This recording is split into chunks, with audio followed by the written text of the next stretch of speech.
You're listening to M.T.V.B. Podcast. Movies, TV, video and board games. This show may contain swearing.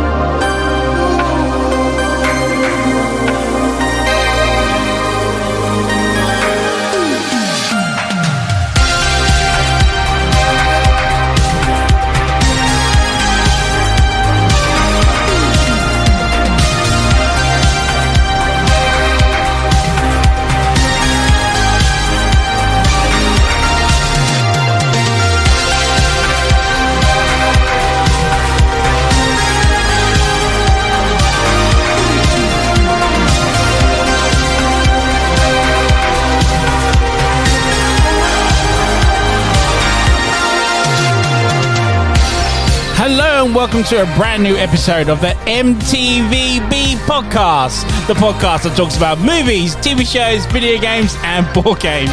I'm your host, Anthony, as well as most people know me as the Ant-Man.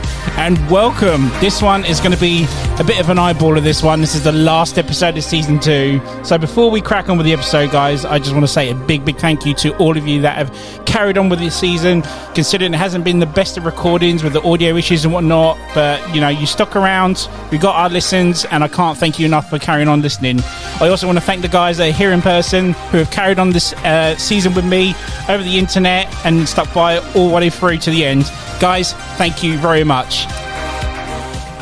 And just want to ask who is with me today.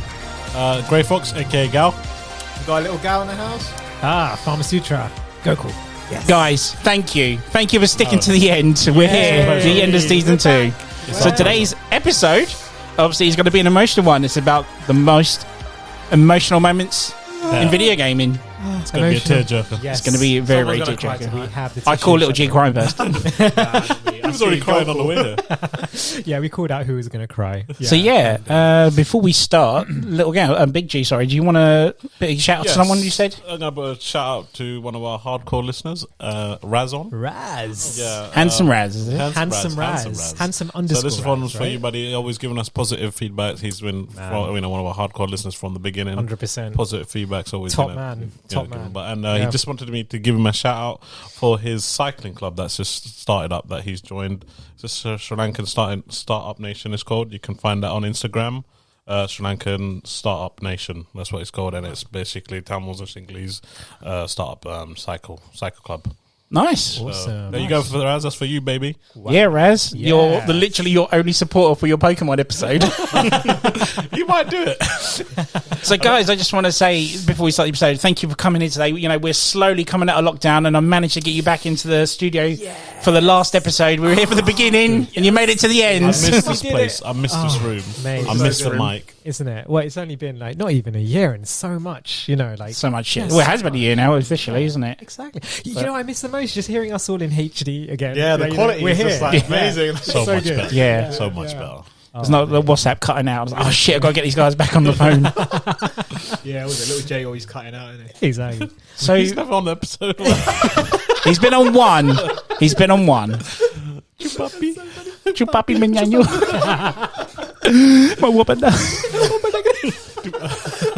So we said this as a tear joke, and now we're all laughing our asses off. Anyway, so I believe, Big Gal, you come up with this episode, didn't you? Yes, I believe in the start of lockdown we came out with this episode, I think. That's right, yeah. And then we thought, because it'll be the last episode, Season 2, what better to come up with the most emotional moments of video games. Perfect. So do you have top fives? I'm going to call it. I think you're going to be crying at the end. Do you know what? I might. The way I describe my number one, I think I might shed a tear on this one. I'm calling it.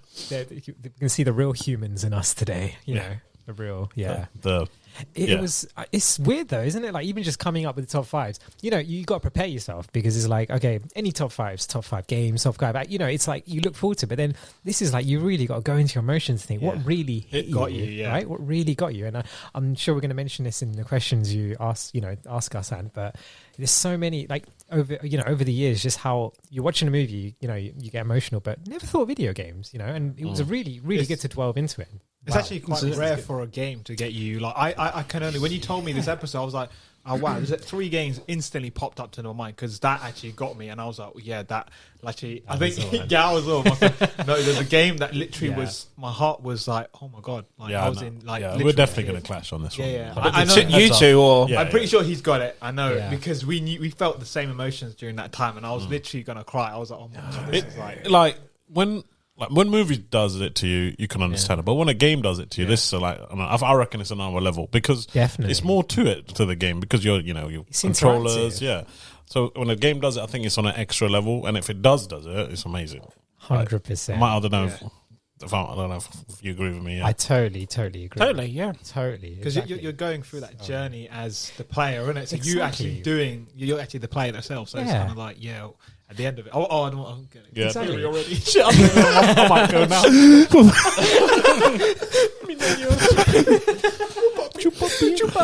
I think the listeners need to know what's going on. If anyone follows TikTok, they know what we're talking about. So right, let's start with the first question. If it can, without spoiling your top 5s, can you remember the first time you got emotional through a video game? It doesn't have to be an emotional moment, just something happened in a video game you got a bit choked up about. Yeah, I got one. I think I've mentioned it previously. I think it's a love scene between in Final Fantasy 9, I believe.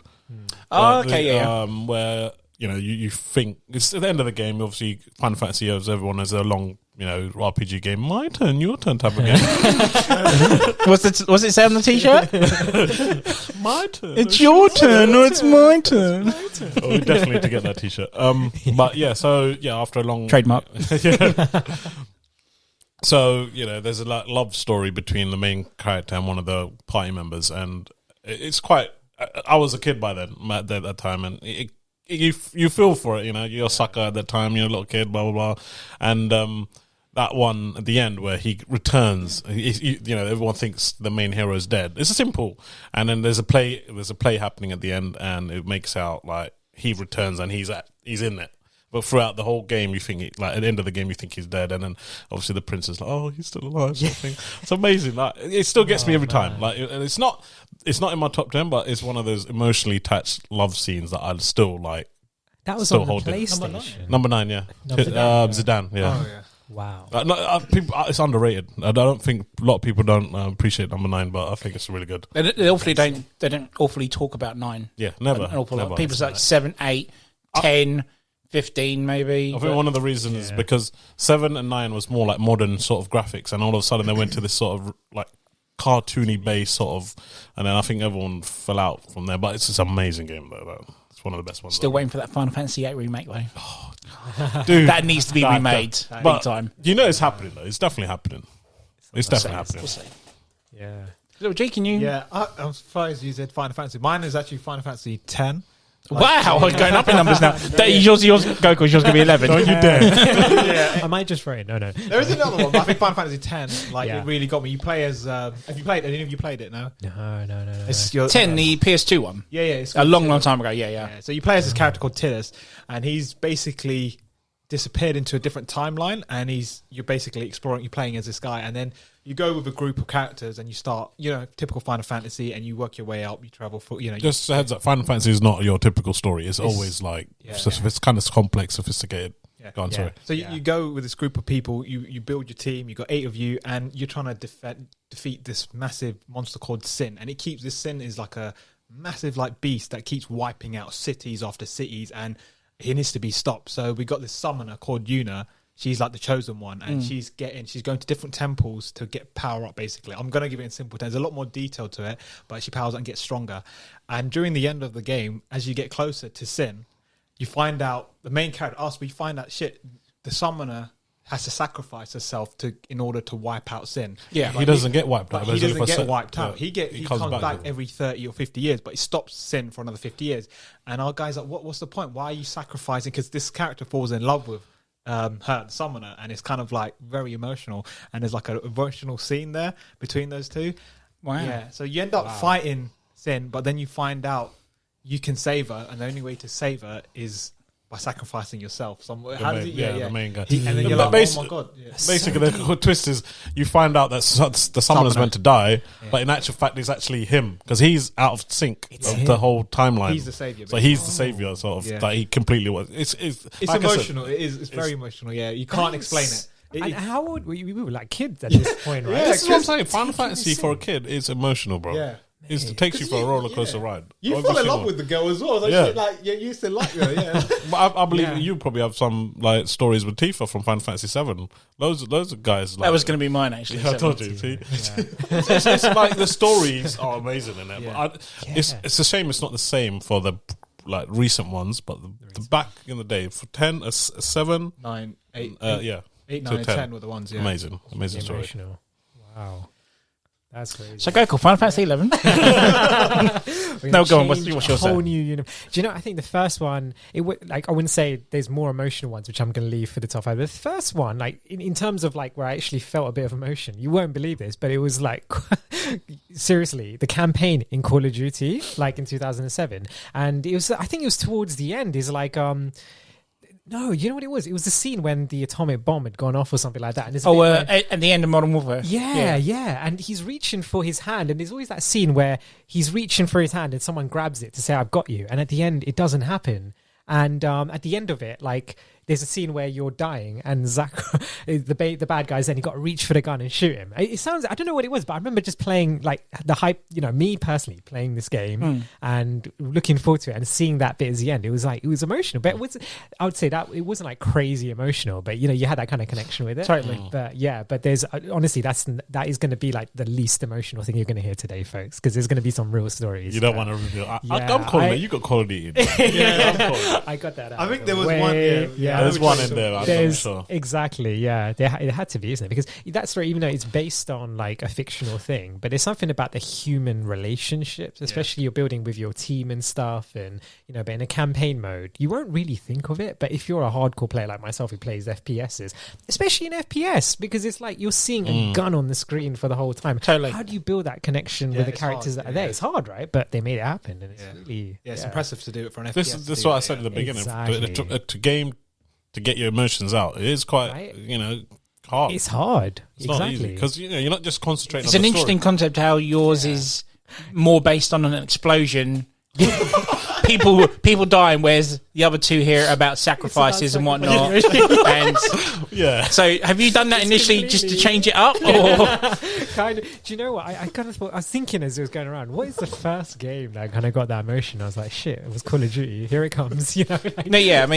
Mine initially was Final Fantasy 7, but I think maybe Mass Effect, like the opening to Mass Effect, was quite strong. Some of the I think it was like a shock and eye opener. Not an emotional, but it's just like you've gone through the first game with the Normandy, and then when the Normandy blows up in the opening to 2, and it's just like, fuck. No spoiler for me. I don't even know what you're saying anyway, but I'm going to play the remaster when it comes. It's not really. It's been out for a while. You shouldn't. If you don't know that about the N7 right now, then I did not know play Mass Effect. Motherfucker, play Mass Effect trilogy. Oh wait, I was going to read because it's on the. That's Game like Pass. me telling you to play the Dragon Age. It's the same thing. I can't believe you haven't played Dragon Age. Yeah. I played one of them, and then it's really a long story. It's on that one. It's just, sorry, go mate. But I think But then one I think I can really remember that I got quite emotional. But this is going to be like not to do with sacrifice or explosions, anything like that. But if you've ever played Witcher 3, there's a mission like this, literally a halfway mission where you have to defend a castle, and I was just so engripped with. I've got to do this. I've got to save. I've got to come to the other side and protect it. And then something happens in it. Again, I don't want to go into spoilers. We'll go do the top 5s without spoilers. Something happens in that where you're kind of like, oh, if I'd done that differently, would the story turn out differently? And it got me in like, no, don't do like that. Don't end like that. We're only halfway through. But no, if my first ever one would be obviously Final Fantasy 7, but I had a feeling that's going to be in someone's top 5, so I didn't mention it. No? That's all good then. Nice. But obviously, next question. So, I think Little G, you mentioned it earlier on. You must really, really get into a game to get that emotional attachment out of yourself. What is it about the long journey? You stick with it to the end, and get emotional about. Yeah. That's such an awesome Was question. was that at me? Yeah. And anyone. Who wants to go I first? think it's Go on, Gowdy. it's games that give you. It's not short games. It's games that last long. So there's a game in my top 5 that I spent a good hours on, and actually those kind of games you actually build a relation. And when they have story cutscenes, that's when you start getting into it, and it's like that's where it builds character for the person you're playing.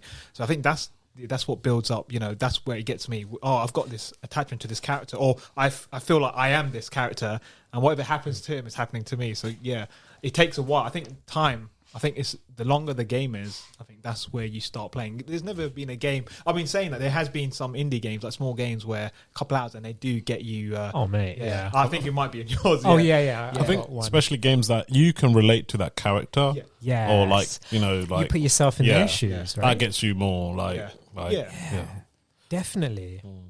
Yeah. What do you reckon, Gal? I'll go. So for me, I think I'll go in reverse. So I'll go to current now. For me, I'm finding it hard to find attachments to the game because the length of time of gaming I have.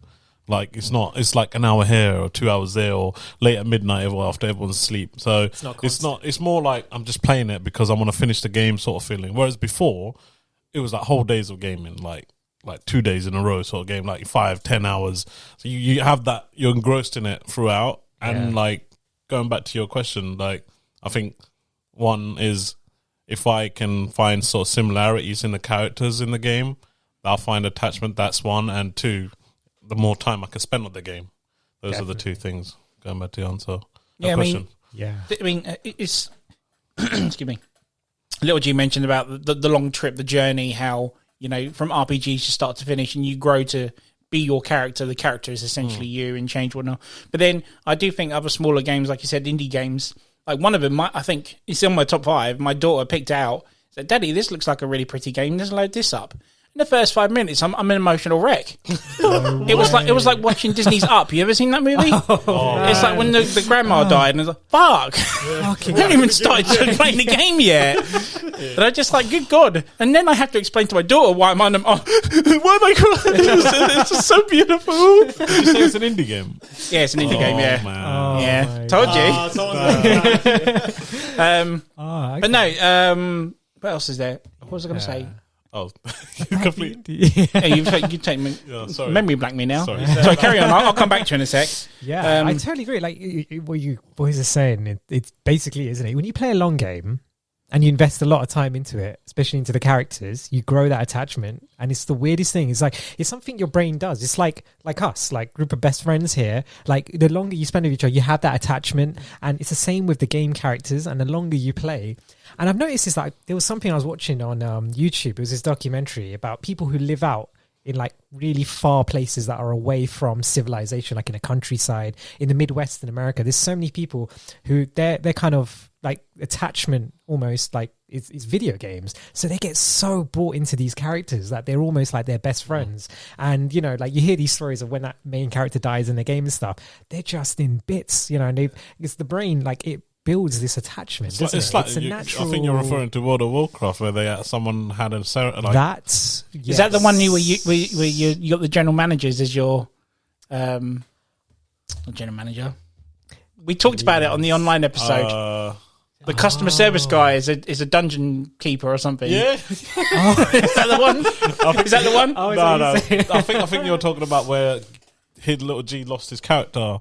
And no, I know Game Master. The Game Master. Yeah, GM or something. Yeah. Oh, dude. I was watching that, listening to that episode. Yeah, yeah. I was actually in bits because I put hours into that character. So I messaged Game Master. You messaged? I was like, bro, my character's gone.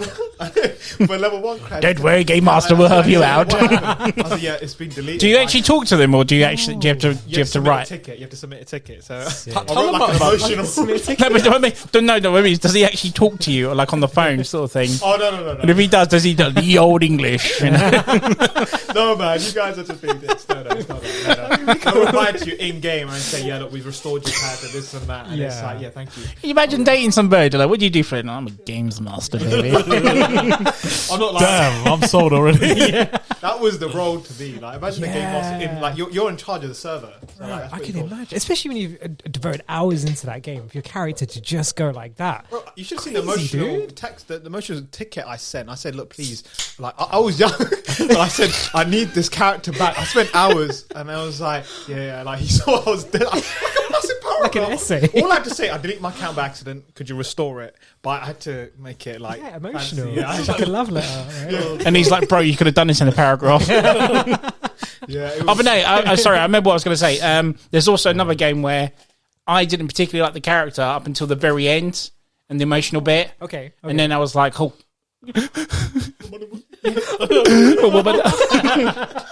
I was just like, I was broken. But I was like, throughout the whole series of this game, it's like, I really can't stand you. I hate playing you. No, it's not Last of Us Part 2, so don't worry. I was gonna say, I knew it. I had that little hope. No. I was like, There's no way I'm putting that piece of shit on any of my top fives unless it's something to do with disappointments. I'm curious now. I'm curious. I thought we got to you, Ant-Man. I thought we no. got to you, dude. I would love you if you did that. Yes. No, but I've just looked at my list, and so question 3 is kind of like part of question 2, and I should have looked at this beforehand.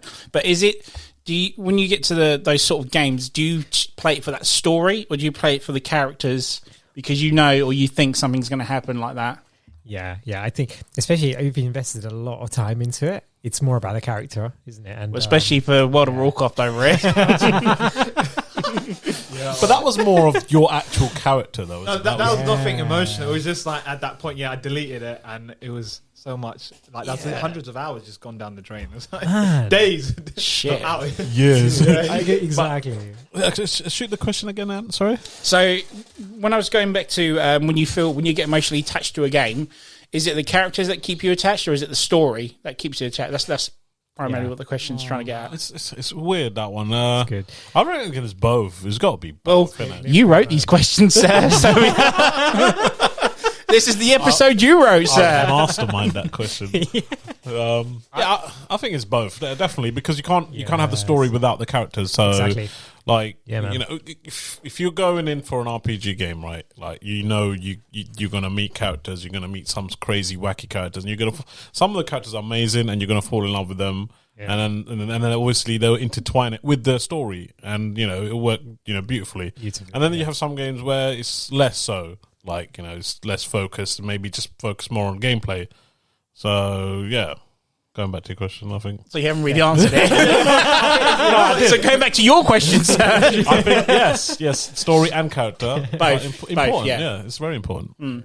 Yeah, I think definitely. I think if you can't relate, not specifically relate, if the character you're playing as is quite, I don't know, dead or boring. Well, this is what we're going back to. Is like if it's a character you've created, yeah.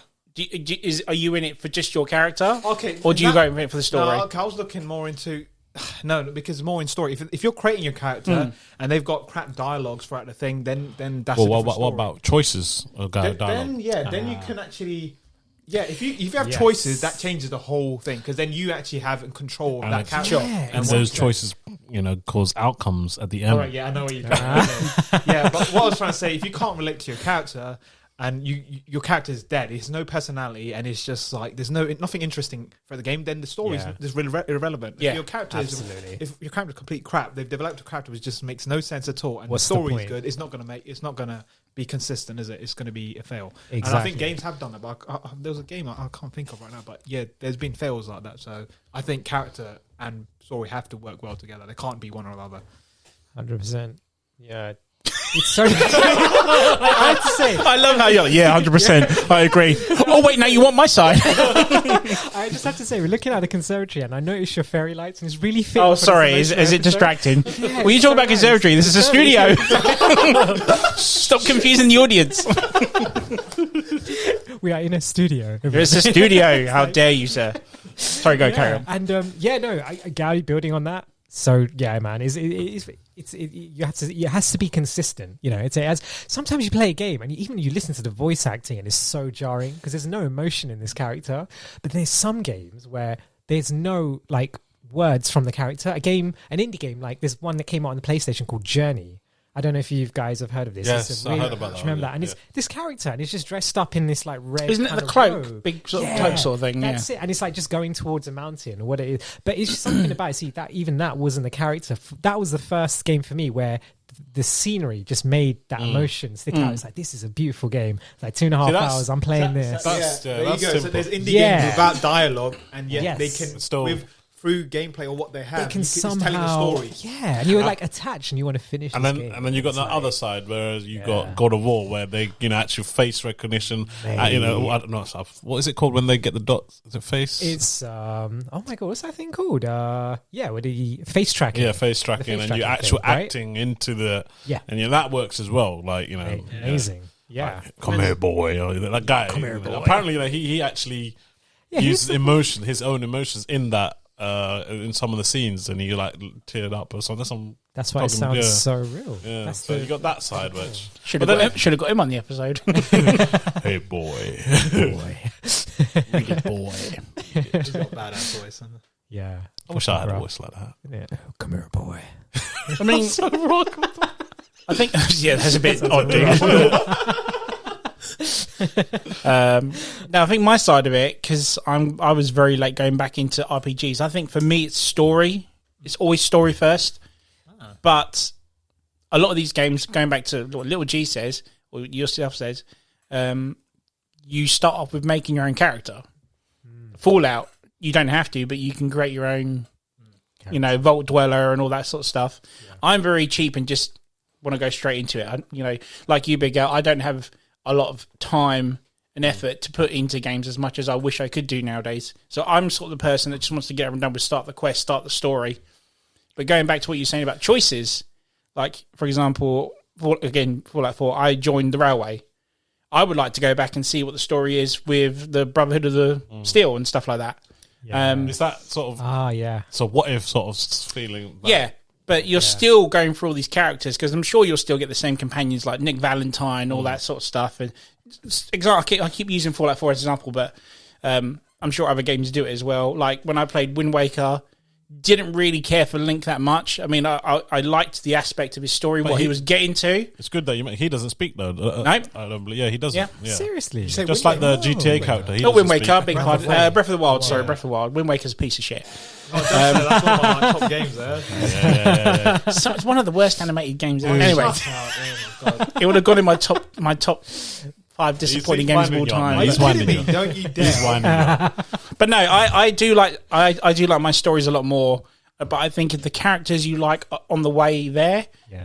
is a bonus for me. Like Witcher 3, 100%. like Dandelion, was never a fan of him, but when you started doing his side mission and his stories, he's actually a pretty cool character at the end of the day. Just an example at the end of the day. So yeah, I be story first, then characters. But then, like I said, one of my top 5s, I was more into the story, and then when the ending happened, I was like, I like it now. I shouldn't, but I do. Stop teasing us, man. What is it? Woman. Are you sure it's not Last of Us? Anyway, it's not Last of Us, I promise you. I swear on my kids' lives, it's not Last of Us. Watching. So close. So, question 4. This is one of yours. Does how do I put this? Does it make the game better that these emotional scenes are in it? Yeah, I've got one straight away. Yeah, like Yeah. I'm. This is not in my top 5, but Spider-Man on the PS4. Oh, for God's sake!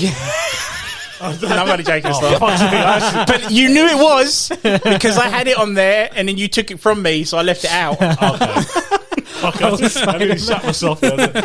Honestly, mate, I completely forgot. No, about no, it. it's So I'm just going off. Lucky I stuff took it out. So like, I don't know. get me wrong. Like, Spider-Man is amazing game, the gameplay and everything. But I think the story in that, if it didn't have the story as what it did, I don't think it would be as good. Yeah, Like, that was some emotional. of the emotional bits, like some of the stuff he goes through, like Aunt May? spoilers, Aunt May. Yeah. You It's find the out- choice, Yeah, though, the isn't choice, it? It's yeah. the choice. Yeah. Save $1 million or save one. That's it. Yeah. So that got me big time. And if it didn't have that sort of element, I don't want to spoil it for people just in case they haven't played. So you reckon the game wouldn't be as good if that Yeah. scene wasn't in it? Yeah, 100%. yes. I reckon it'll be more like okay, because I'm only saying it because I played Miles, the new one, and the story didn't get me as much. It's just Yeah. I'm fighting Tinkerer, Prowl. I'm like, It's not nah, like the first. I didn't feel as attached. Paid £600 for PS5 edition. I got Demon Souls with it as well. So Okay, I'll let you off them. But yeah, so that's what I'm basing off. Like the gameplay again is amazing, but it didn't have that story element which I was hooked in. Maybe because I'm more of a Peter Pan Parker fan. I don't know, but the story got me more on Spider-Man, whereas Miles wasn't that. I thought it was too basic. Yeah, of course. Yeah, I think So a lot that's of what I'm people saying. said So that. yeah, story's definitely. Definitely. Are you, Lord G? Yeah, I think it's not needed, but I think it does. Like, I think some games force it in there, and it's like, hold on, I don't even know this guy, and he dies, and they're making a big palaver. And you're Exactly, like, yeah. right, it's just, and it's like, I get it. If it flows and it makes sense, and they kill off someone very. There's a game where I was actually in tears, but yeah, then it makes sense. And if there's a reason why they've killed him, if to the whole plot, then yeah, I'll agree with it, and I'll be it makes a massive like booster for the whole game. Yeah. But it's not necessary. I don't think it's necessary for the game type. Don't force it in a game. So, I agree. Yeah, I think it's good when it comes at you and you don't see it. Yeah. That's when it hits your emotions more. yeah. Totally. Exactly. Yeah, and then Yes. you're doing the last sort of mission, thinking about the choice he's just made, and you're like, "Oh, Did my I make God. the right choice? Yeah, you're like, "Shit, man!" You know, and that final epic battle means even more. Like, you know, Because when you want to load it back to last, Load him. That's the thing, though, isn't it? Because you've made that choice, and it's like real life. Imagine if you were at a crossroads in life, whatever the situation, and you're going down one, and already you're feeling down that path. Shit, maybe this wasn't the right choice. But then you have to finish it and end up where no, you are. but regardless That's of like real in life, some right? games, they don't give you the choice, but it's just Yes, it just you makes follow that final moments in the game even more epic and more meaningful, and then you 100%. remember it more. Whereas some games don't have that emotional attachment, you just forget about the games. And Exactly. some of the games I couldn't even remember, like because they didn't have- for the Because you're episode. double, Go on. No, I was just saying because you're double thinking when a game's making you double think about what you're going to choose. That's when you're actually thinking about what the outcome's going to be. You want it to be a good outcome. Especially in games because you can't change it afterwards. It's yeah, like, yeah. fuck's sake, I want to go back and do that. Autosave, yeah, you're screwed. So let's ask you the ultimate question, sir. So Aunt May or the rest of the world? Yeah. You know what hit me even more? That probably the rest of the world. I'll do what any Spider-Man would do. But as much as love May, but what hit me more was that in that is she knew as well. Like not on most of the comic books, so they don't make out Aunt May knows he's Spider-Man. I think in that I remember that she knew that he was Spider-Man. And that hit even more. Like She had an inkling, didn't she? I think she goes, "You know what you need to do," sort of thing, and you're like, "Fuck, Dude, I'm actually getting Dude, that was goosebumps, man. I played it and I know exactly what you're talking about. Yeah. And then he's on top of this guy. I'm sorry, I'm not speaking. It's not a Spider-Man episode, but he's like taking on like 4 like mega bad guys, and he's just Yeah. like, "Fuck!" You feel sorry for the guy. Yeah, all on his own as well. Yeah. He's by himself. Spider-Man Is it the Sinister? It's Sinister Six, isn't it? No, Well, there's some of 4. them, isn't it? I think there's 24. 4 of them. I think you got. But they are from the Sinister Six, though. Originally, aren't they? Yeah. So epic. I remember just even I'm getting playing that goosebumps game. just talking about It's it. like that final scene, right? Like, and if you don't know if you know about this, like on the PlayStation, I've they do a 100%ed lot it, of mate. I know the game. Don't worry. Like, platinum trophy. Yeah, I sent a picture of me Yes. pointing at it. Look, 100%. I know I'm going on about it. Just one more quick mention because my other mate who listens to this as well, Danny, and he was going through. I was mentioning superhero games. He was so like hooked onto Batman, and then he was like halfway through Spider-Man, and Spider-Man was like, "Oh, you know what? I think." I was asking, "What do you think is better?" And he was like, "Batman," but he didn't complete Spider-Man at the time. Is this the Arkham Batman? Yeah, you're talking Arkham, about? the first one, and he goes, "I think Arkham is going to be it's going to be my top game, superhero game." And I said, "Wait till you finish Spider-Man," and now if you ask him, he says Spider-Man any day. Spider-Man. Yeah, So it just shows to go like as much as badass games Batman was, because he had that emotional attachment, it just it changes, it elevates Yeah. it, doesn't it? Yeah, big time. 100%. Oh, that's a good little thing. Yeah, and again, That's a good example. Yeah, just It's a good fucking answer. I'll give you that, sir. Yeah, very good answer. Yeah. Definitely. thank you. That was good. That's good. Yeah, man. I mean, building up on that, it's true, like, How do you come back from that? how do you come back? Yours better be good. Like, I was going to say, I'm just in an emotional state right now. This is amazing. You can't ask me now. This is the best episode. Seriously, he's like all the emotions. No, man, it's so true, right? Like even playing that bit on Spider-Man, and going back, like I do this thing with the PlayStation 4. They got all these photo modes thing, and I do this thing with the gals. I send them pictures of stuff. I hate photo mode so much. It's ridiculous. But I got to say, I got to give credit to snapshot. Goku. He's given me this like sort of like sensation for photo mode. I do it even on fucking Demon It's Souls. like you got to capture that moment and that scene because there's so many. Imagine it's like making your own comic book because you're fighting the four bosses and it's like you got. I spent half an hour just trying to take those pictures and sending them off to Gary. It's like you're not bothered about the boss fight. Just like pause, photo. I got annoyed with his message. I just blocked you after that. I know. I was going to say these guys are going to get so fed up me sending. I know what you mean because you're in the middle of the boss and you lose sense. Like, I need to try. Let me try it from while I jump and I get the bad guy in the back, and then all around half an hour goes past and you're like, shit, I need to beat the guy. I need to beat the boss. I actually need to like kill this guy. I need to finish this game. I know, man. It's really emotional. But you know what you guys were saying earlier, right? Like, what do you think? Like, if there's a linear game where you have no choices, like you were saying, and you're pretty much you're going to face it regardless. You see. I'm playing Ghost of Tsushima right now. And the thing about that, because it's an open world game, right? There's the main story and then there's a side mission. So when you're doing the main story, that's where, in terms of emotional, like the feeling, you're going to get a lot of that in the main story. So imagine, like, I'm not going to, no spoilers, but you like one of the main, like your friends dies in that or whatever it is, head gets cut off or whatever. And then when you're playing the side mission, it's like, they've done it in a way where he's still there. Like, do you know what I mean? It's not like all of a sudden the guy that's head just come up is still there. No, thankfully they've kind of fixed that bit. They're talking about him as if he's still alive or something. Oh, gotcha. Yeah, that's pretty cool. It's kind of I can understand but if you had a linear game, like if Ghost of Tsushima was just main missions and open world as well, but you're going through that, then you kind of build that character and you feel the emotion a bit more. Does that make sense? It's a bit weird. Totally. Yeah, it's like it's. Well, are you saying like you're ahead of the main story and the side? No. I think I see what he's saying. He's saying like if side quests are not as good as as the main, just like a linear. I get what you're saying. But side quests, they're optional. They're not there That's the thing. So it's your choice to do them. And to be honest, super surprised. A lot of side quests have some really good stories. Like if you're into your story, if you're into your stories, and some of them are like really, if you get into it, it's pretty good. Yeah. Like in Ghost of Tsushima, there's one where he has this attachment to this old lady, and this old lady again, like, man, I should have put this on a top 5, but sadly she passes away in front of him. But it's just like she's riding with this through the fields, beautiful, and she's describing like this guy's life as a kid and how she looked after him and after the dad. And I was like, and for her to just go away like that, and that's side mission, man. That's you're right. It has a lot of emotions. Did you beat the game, by the way? No, I'm on the last Acts 3, which is the last bit. So I'm surprised you haven't beat it because it could have been.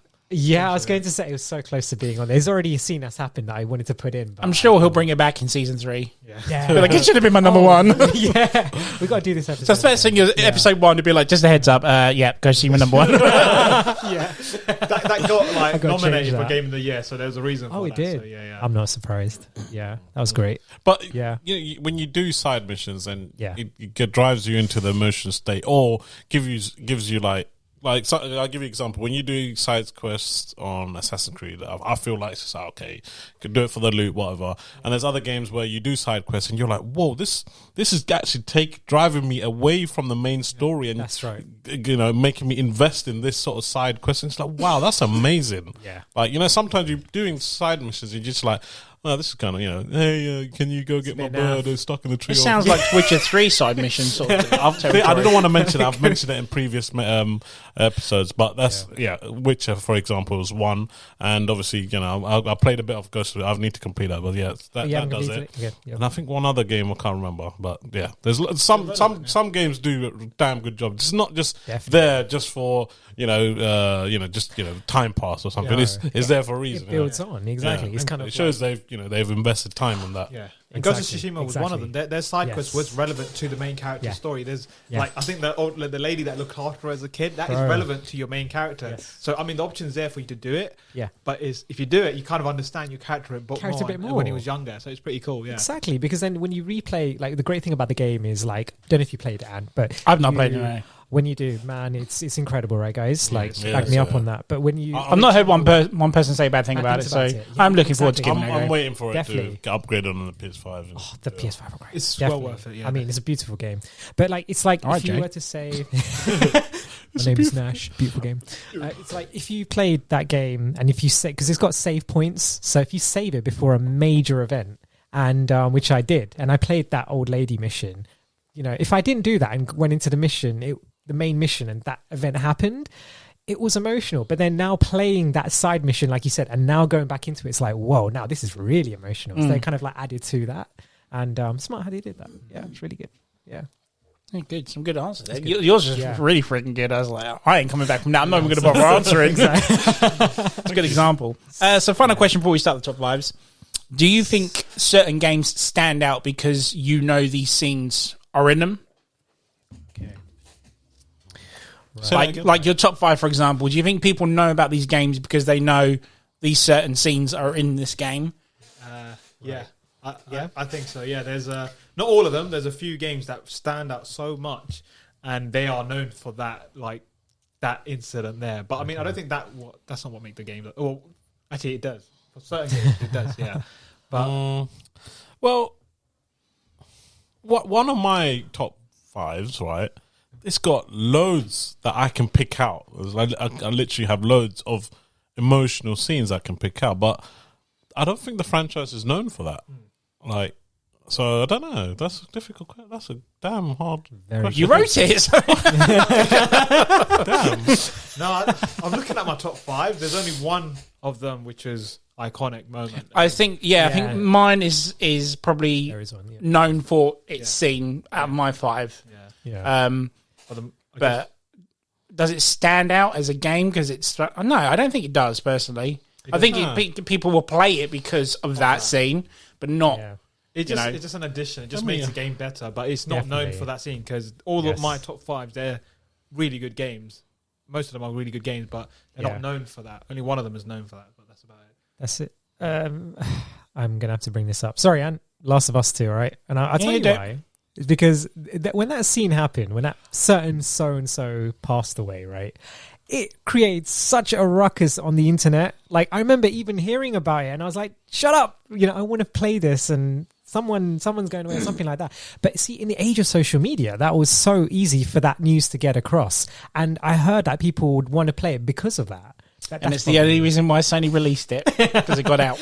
Because it got out. You still wouldn't have played it now if they didn't get I out. didn't know about that. That's true. They would have held on to that until coronavirus had gone. Yeah. Another reason why I hate Last of Us Part 2. Anyway. Yeah, that's a really good question. But no, I see where you're coming from. Yes. Yeah. Now that people know about it, people want to play it because that scene stands out from it, doesn't it? Exactly. So, Yeah. Well, going on my list, I don't think most of mine now. I don't think I or a specific person will go out to play it because of that specific. no, scene. of course not. Yeah. I think I don't think people play it for that. Yeah. I think people are aware it's in there, so they're waiting for it. So that's what I'm trying to get at. Yeah, and again, if you go in emotionals as well, I think each person has individual emotion. Like I said, there's one where like where Little G would pick out a different one from my one, and where my one's completely different. Well, so that's what I'm saying. I think the emotional sides will be different picking it on Depending on the person. Because the one I'm referring to, I was late playing it. Everyone had played it Right. before I did. So when I was like, I mentioned this happened, they were like, "What? You didn't know about that?" Everyone frigging knows about that. So I was like, really? Yeah. I think I kind of got away with that, didn't? Luckily enough. Yeah. So there is a few games that are out there where, you know, people, especially when you're a kid, oh, this is a good game. Okay, this great example, and actually, the game Heavy Rain. yes. Fucking hell, man. I remember at the time when that game came out, and okay, my brother told me about this story because he was in school and he was in like year 7, and okay, so there's something that happens in that which is like a total twist, and it happens at the end, right? And dickhead in his school ran around and saying, "Oh, I know who the butterfly killer is." Origami killer. The origami killer. Oh, it's not butterfly. That's I would have slapped yeah, that kid, sorry. I swear. I was going to would've say, slapped him. I heard that because then my brother came home and he told me, and I was like, "You little shit! You're supposed to keep that quiet." You know, like, bro, come on, man. Yeah, so It sounds like Homer Simpson when he walks out of. Why you little? No, when he walks out of Empire Strikes Back and he goes, "Wow, who would have thought Darth Vader would be Luke's father?" And I'm like, "Oh, what?" He's such a dick. He's such a dick. All those people with the. Do you know what? I actually did that with The Last Jedi when it came out. And I took my daughter to see, I think it was Paddington 2 or something. We walked out the cinema and I was like, wow, what a movie. Who would have thought Darth Snook was Luke's grandfather or something? And the people that looked at me after, I was like, you motherfuckers. Are you fucking serious? Are you serious right now? That's the worst thing you could do. So rad. Oh. Yeah. Good old Homer. Yeah. Yeah, so that's the questions done. That's your questions done, sir. So Good questions. we're going to go into. We got our top fives already? Yeah. Let's do these top fives. It's time for a top 5. Spoiler warning. I put a spoiler warning up because we're going to go heavy deep into spoilers to do our top five. Well, at least I am anyway. Yeah, I am. So, Me too. guys, for anyone listening that doesn't want any of these emotional scenes ruined, turn off now. but please don't turn off. We want you to carry on listening. But sorry for the head. You have been warned. Spoilers ahead. Who would like to go first? I'll go with my top 5. So You just don't want yours broken before everyone else is. I'll go first now. Yeah, I'll go for this time because Number 5, sir. What's your number 5? it is Halo Reach. If anyone, I mean, I had to Oh, good choice. and obviously The ending, obviously, yeah? Yes, because you come. I mean, I didn't expect it to happen in a Halo game where they actually. Obviously, But you're a big Halo fan, aren't you? It's one of your favourite I games. played Halo Reach very late. I think Gal as well. We Yeah, played I it think very late. a couple of years ago. Really. Yeah, and I didn't realize how good. I thought Reach was like just a little additional game, not part of the main series. Unlike but- ODST. That's No, Yeah, that's what I thought. And then I gave it a go, and I was like, wow, you're playing as one of the characters. It's actually relevant to the main story. You realize later on that it's because of him. You got Cortana. You saved Cortana. Noble 6? Yeah, isn't it? Noble 6. Yeah. So you play as this guy called Noble 6, and he's a bloody badass. And Cortana picks him to escort her through to try and save her and stuff like that. I won't. Yeah, there's like 4 other Spartans, and he picks. They're all yeah. Go into it. We have had a spoiler warning. Okay, yeah, You're well, good. yeah. Well, basically, Cortana's chosen him out of all other Spartans. This is a time where there is, it's not just Master Chief. There's like, well, Master Chief's not introduced then. There's like, Or is he? or is he? Yeah. We were thinking about The rumours on Noble 6 is Master He's Chief, not. isn't he? No, yeah, that's what we thought. I actually looked well into it, and he wasn't. But No, I don't think so, man. no, he's not. You don't know, though, do you? See, this is what we were discussing on the way back. We were literally like, he can't. He's gone. He can't. He's so good. I mean, like there was a bond between her and Cortana, Sure. like a little link. So there was like little signs, and he was the best Spartan after Master Chief. But yeah, when we go back to the story, basically, you fight through chapters, and you find out you save Cortana, and then this guy, he had a choice to. I think he had a choice to get out of it, but he chose to fight and sacrifice himself, and he ends up dying, battling hordes and hordes of enemies. And this guy was taken out. The last scene, you see him take out all these guys, and then eventually gets taken down, and it's just like. Quite for me, I was like, I didn't expect my character to die. You never seen a Halo character, a Spartan. Your guy is always like a monster, and it's like seeing him taken out was quite shit. Well, they don't actually show it, but you kind of get You him. know, to because see- he's fighting, and Yeah. then you realize it. Then you just see his helmet, and like, oh my god, they killed him off. Like, what the fuck? Yeah. Wow. Yeah, I think that you Or have to be did they? ahead. Oh, did they? no, they say Cortana says at the end that they find his remains at the end. So yeah, Oh, it's been confirmed. Yeah, but maybe it's a cover-up. No, don't give me that. Come on, he's Right, so do you remember the first ever Halo game? yeah Where's Master Chief woken up from? in A hypersleep coffin.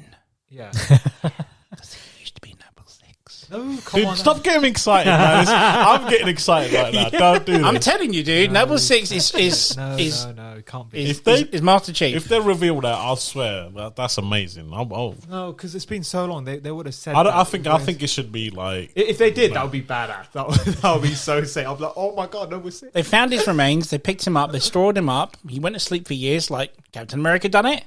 I'm telling you, dude, Noble 6 is Master Chief. I would have said. I'm telling you, your mind's going to be blown on the way home. No, I've looked into it. I'd researched Okay, a lot. I'll let you I read the wiki. No, I don't want it to happen. So yeah, that's good. That's a good pick. Yeah. Really emotional. No one else had it on the list. Nope. It's hard. Nice. I was more impressed because it was an FPS as well. It's hard for an FPS to get you. Yeah, you mentioned earlier, Yeah, didn't you? Donald Yeah. was saying We that. were saying, And that was yeah. one of the few. Like, I was like, wow. I was actually just thinking it's a FPS, like it's Halo. Yeah. Still, there's so much emotion in that. Wow. Yeah, man. Good shout. Cortana. Who wants to go next? Go. Do you want to? Sure. Yeah, I'll go go next. Screw it. We can always I'm go gonna 1, beat 2, you 3, to it. 4. Yeah. All right. That's to go round. You sure? Go on. Okay. Right, my number 5. I'm so happy in case because I'm going to get these emotions. No, it's a game. It's an indie game on. Actually, I think it's on the Xbox as well. It's called Firewatch. Have you guys? Yeah, Firewatch is awesome. Oh my god! Have you guys played it? Yes. Anyone played it? I haven't played it, but go on. Okay. I'll still play it after you spoil it. Gal, you know something? Come to think of it, It's that one in the watchtowers and stuff. Yeah, Yes, that's it is. Yeah. There's more to it. It's not even actually a spoiler because it happens right at the beginning. But there's the end is kind of a spoiler because you find out what happens. But this was really deep because I remember playing this, and if you guys remember in the beginning of it, there's text, and you're kind of like you're hearing like background ambience of them being at a bar and stuff like that, and it's so sad because working in my field, but I know guys, we all know someone, grandparents especially, who have this really horrible disease where it's something that's it's dementia and Alzheimer's disease, and this is your long story short, your memory goes over time, and it really affects people's families. And they put this in a video game, and you don't realize till after. It's like, holy shit! Like the wife, who's not even an old person, like his wife, had this early onset dementia, and that's the reason why he's away from civilization. He's alone in this place because it affects him. It affected him so much. And you see this, and you can see her having this dementia because she's forgetting his name and stuff like this. And it was really, really deep, That's right. And then the scene and he's here in the wilderness, and he's in this forest. And then as time goes on, you realize that this is kind of a reason why he's here. But, he wanted to escape from this so much that he came here, and he voluntarily took this job as the Firewatch, and it was, wow. I was like, taken back by that. And it was like, and that's the first person again, isn't it? Again, that's the first person. Yeah, that got me a little bit, I was going to say, man, it's like, it's on the Switch, dude. You should play it. Yeah, the thing is, it's funny because I recommended it to you and I never ended up playing it. No. What? How can you recommend a game you never played? No, because I so good. it got high rating and I look into it, but obviously not the story wise. It's all story, that game. It has a little thrill in it about who's on the island and stuff like that. That's right. Yeah, it's quite nice. Exactly, because I didn't really know. Yeah, because who's the woman on the other end? It's from the other watchtower, isn't it? That's right. Yeah, that's it. That's it, exactly. So they're kind of having that communication. And you're building a bond with this girl as well. That's right. It's like very nice. And you're actually involved in, they actually get you involved as a character. Oh, that's a good shot. I forgot about Firewatch. Yeah, dude, it kind of like didn't come to me because I think about how did it, like I remember someone talking about it and they mentioned it, and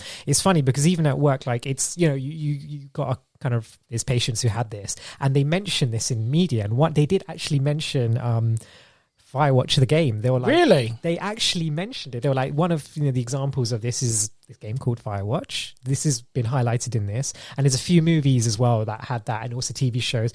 EastEnders, apparently there's been so many episodes of that where they've had this, but going away from that, but to have that in a video game, which I thought was so deep. But then you see our kids like and your girls, like girls, that they'll play this game, it would go past them because there's so much more to this story. But then as adults, we're playing this game and we see that, and it's whoa, it's like watching a kids film with adult humor in it. It's like you get the joke, but they don't. Yeah, again, I think it's an individual person playing that. You picked it up because you know about it. It's a different experience, exactly. So kids like, this is a beautiful game. I'm in a forest, woohoo! But as an adult, you're like, fucking no, I'm escaping from bullshit life to be in this. I was like, whoa, that was It's a genius game, man. Exactly. It's got a lot of awards as well. Absolutely, and it's only 2 hours. I think it's like 2-3 hours. No, not very long at all, is it? Exactly. So, it kind of like, we're talking about how long, a game is and you build this character, but in that short space of time, you're building this character, and it's like, it's incredible. It's really, it's amazing when games do that. 100%, man. Yeah, it's good. Yeah, so Firewatch. Good Everyone choice. has to play that. Go for it, definitely. Yeah, there's only one around the table that needs to play it. Did you play it? You did I play played it. it, yeah. I love that game. It was a short. I played it on the plane. I had it downloaded when I was going. Are you serious? Yeah. Wow. Yeah. I beat it in the clay, and I was like, 2-3 hours, and it was done. That's so cool. Yeah. Nice. Amazing. So be my top 5. I think me and you're going to clash on this one. You go on. And my top 5. God damn it! No, I don't. Number 5 is Ori and the Blind Forest. Oh. Yes, it is my number 4. My number 4. I don't know, but I guess because because originally when we did this list, you had the sequel. Yeah. I had number 1, so you've changed it. Yeah, you changed it. So why don't you have the sequel and then we don't clash? Okay. What did I have as a sequel? Oh, right. Yeah, yes. Yeah, you got it, Yeah. Right. So you do the Blind Forest first, then, and I'll do the... No, go on, because it's my 4. We're on 5, so go. So, yeah, like this, if you ever play in an indie game, this is one. Is amazing. Like... Yeah, I started it, Gal. I need to finish it, guys. Yeah. From like the very beginning of, I believe in both 1 and 2, like they do this beautiful thing with like narrating. Yeah. And they do this, I think what Ant mentioned earlier, like a Pixar art montage, like up. Yeah. And it's so beautiful, like, and it gets you, like, each time, like, the music score in that is amazing. Do you know something? The most I think I texted you, Gal, about this. I remember playing this, right? Gal and Ant. And just, like, remember just saying the music in this is so emotional, You right? can get, I think you can get the original soundtrack on Spotify. Are you kidding me? Yeah, it's really good. We're It's so listening to that on calm. the way home. Yeah, it's so calm for, like, Yeah. so peaceful. Yeah. But at the same time, sad. Like even like when you go to the pause menu, like with the startup main menu, Yeah. you just got this sort of like, What's the sad thing about it? huh? So the emotional one, obviously Ant's gonna do the first Will of the Wisp. I'm doing the second one, which I believe is it Blinded something? Blinded Forest? I guess you have to listen to the Ori 2. Yeah, I can't. Will of the Wisp. Will of the Wisp. So the story. It's Will of the Wisp. So the number 2, you kind of like, it's basically a Metrovania type of game, and it doesn't like, it's not really like a RPG type of game.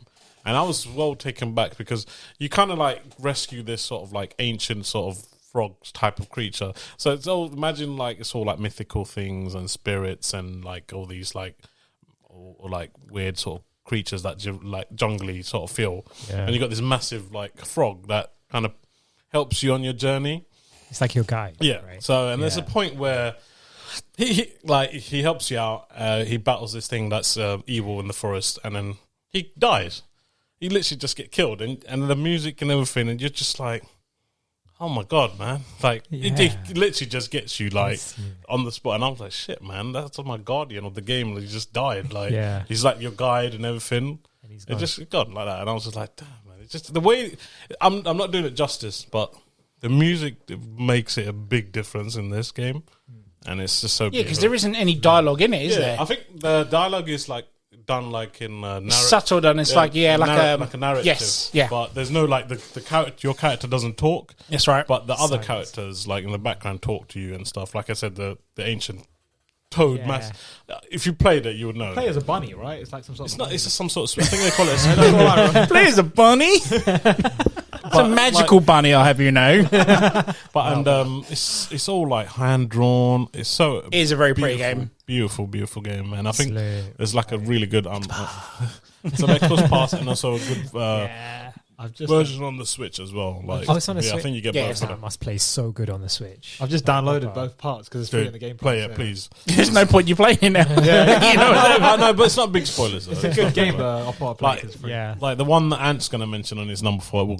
No, spoiler, it's fine because it gets you. I think I know. It's at the very beginning, so that matter. It's not really a spoiler. Because I remember starting to play it and the guy dies, like this little... Hey, you shut up, it's my fault. Shut up. They did the same thing with the beginning of the first one because they kind of... Basically, the end of number 1, the bad creature... It's quite sad because there's a creature in there that is quite bad, but at the end, it kind of saves the main hero, but in doing that, it kind of like loses its...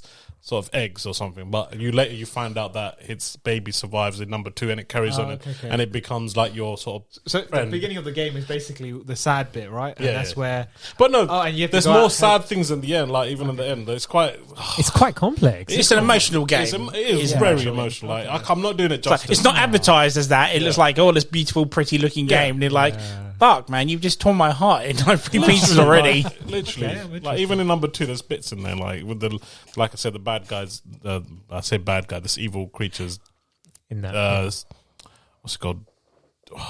the Wisp. Baby or whatever. Little baby. He gets drifted away into another sort of area, and what he goes through and stuff. Like it's oh man, go and play it, Really and deep. you will tell me it's amazing. He plays it if you play Firewatch. Deal? Yeah, should we do a swap? Dude, Firewatch is on my list. Oh, mate, all right, let's do it.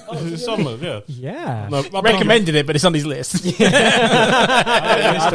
don't get time. Mind you, he done Yes. that to me. He's like, play Amnesia. All right, I'll play it. I've not played it. It was too scary. That was episode 4 of season 1. It's like the horror games. You're like, play Amnesia. All right. Yeah, I ain't played it. Just give it a go, though. I played 2 hours into. I couldn't. I think I told you. Yeah, it's It's, just fucking scary. Definitely. But yeah, just go. Definitely. Please, if even listeners or Goku, play it. It's an amazing game. Definitely. Like It's for on the the Game art, Pass. for the Yeah. gameplay, for the music. You appreciate the music. Bro, like seriously, like just playing. I only played about an hour of it, and it's there still on my. And I really want to finish this game, but yeah, the music, man. Whew, I reckon that was like if some there was lost an shit. episode Yeah. of top 5 musics in the game, this would be up there. Oh, hell Well, yeah. season 3, baby. Ooh, can I write that episode? You can if you want, yeah. Nice. Yeah, nice. that's me done. Go on. So my number 5, I'll be very, very surprised if this is not in yours, sir, because you and me have a bond with this game. I know. I think I know. Go on. What do you think it is? No, I'm not going to say it in case. Right, so I'll say my number 5 is BB's Death from Death Stranding. Ah, yes. Okay. Is it on there? No, you know what? It made it. Okay, then I pulled it out, and I'm so Oh. happy you mentioned that. Good. Oh You know, my. That's. Remember, I'm telling you, I That was a game forgot I something. played, yeah. Like Yes. that's one. Yeah. Yeah. BB's Death or Lose Death from Death Stranding. Death Stranding. God fucking damn. I love this game. I'm seriously considering it to be in my top 10, but Yeah. when we were going back to that emotional ride you have where I couldn't care a shit about the characters or anything like that at all. And BB's just a side character that helps you get to where you need to do. If you played it, you know what I'm talking about. But when it's that final thing, everything's done now. You know, the game's over, but BB sacrificed himself for you to survive. Yeah. And you have that last mission where you're carrying BB's body to that furnace. That journey alone, I was in tears, you know? Let me just every step I took, I was like... I don't want to do this. And you see the furnace in the background. I know, and you're getting closer, and the music kicks in, and your heart is just being ripped to pieces. Like you don't want to do this, but you can't finish the game unless it's done. Yeah. And then you get to a point where it's he gets surrounded by what they called again, the bad guys. The ghosts kind of thing, shit. isn't it? What are they called? What are they called? Oh, I'll come back to it. In a sec. Yeah. And then he's like, you know, I'm not accepting your death. And then he tries to bring her back. And then the very last minute, she comes back. And I'm like, oh my God. That was such an emotional wreck. And then obviously the very final shot, he's there. And then BB's awake and they're ready for the next mission. Good God. Oh Just wow. Absolute amazing storytelling. And Those of you wondering, BB is an actual baby. Like, it's an actual, sorry, BB is an actual baby but that connects to you to get past these monsters. And you know, if you know what Death Stranding is, you're an idiot. very complex. If you know Hideo Kojima. Yeah, Very exactly. complex Yeah, story. but Exactly. I think that's why being a parent as well. yeah, I mean, definitely. I see where you probably see where I'm coming from. Yeah, This, but 100%. the thing is, that if I was still the young me, where I never used to give a shit about kids and stuff like that, I'd be fine with it. Yeah. But being a dad, and just It's On an like emotional level, what man. I used to tell you. It's going off thing where I used to watch like some film movie wise something happened to kids. I was no, whatever, I can do it. Now if it's that scene what Ant said and any scenes in movies or whatever, anything with kids, I cannot do no more. can't do it now. It just gets it into just gets tears, to you right? like on Yeah. a different level, and you're like, I don't know. I think I put my kids there. Like I think what he What would you do if it was your kid? Yeah, so what Ant's probably done Exactly. is he's probably thought it's his kid that he's had to put through the burner furnace, which that's exactly what I'd done. This So is that why hits it's you on a so different- emotional. That's right, It's because like, it's like the worst scenario in a parent's life, and you're reliving that. And you know what's genius about that? Because I'm not a parent, and just seeing that and thinking, shit, as a parent in the future, bloody hell, man! Like that is you can't do that shit.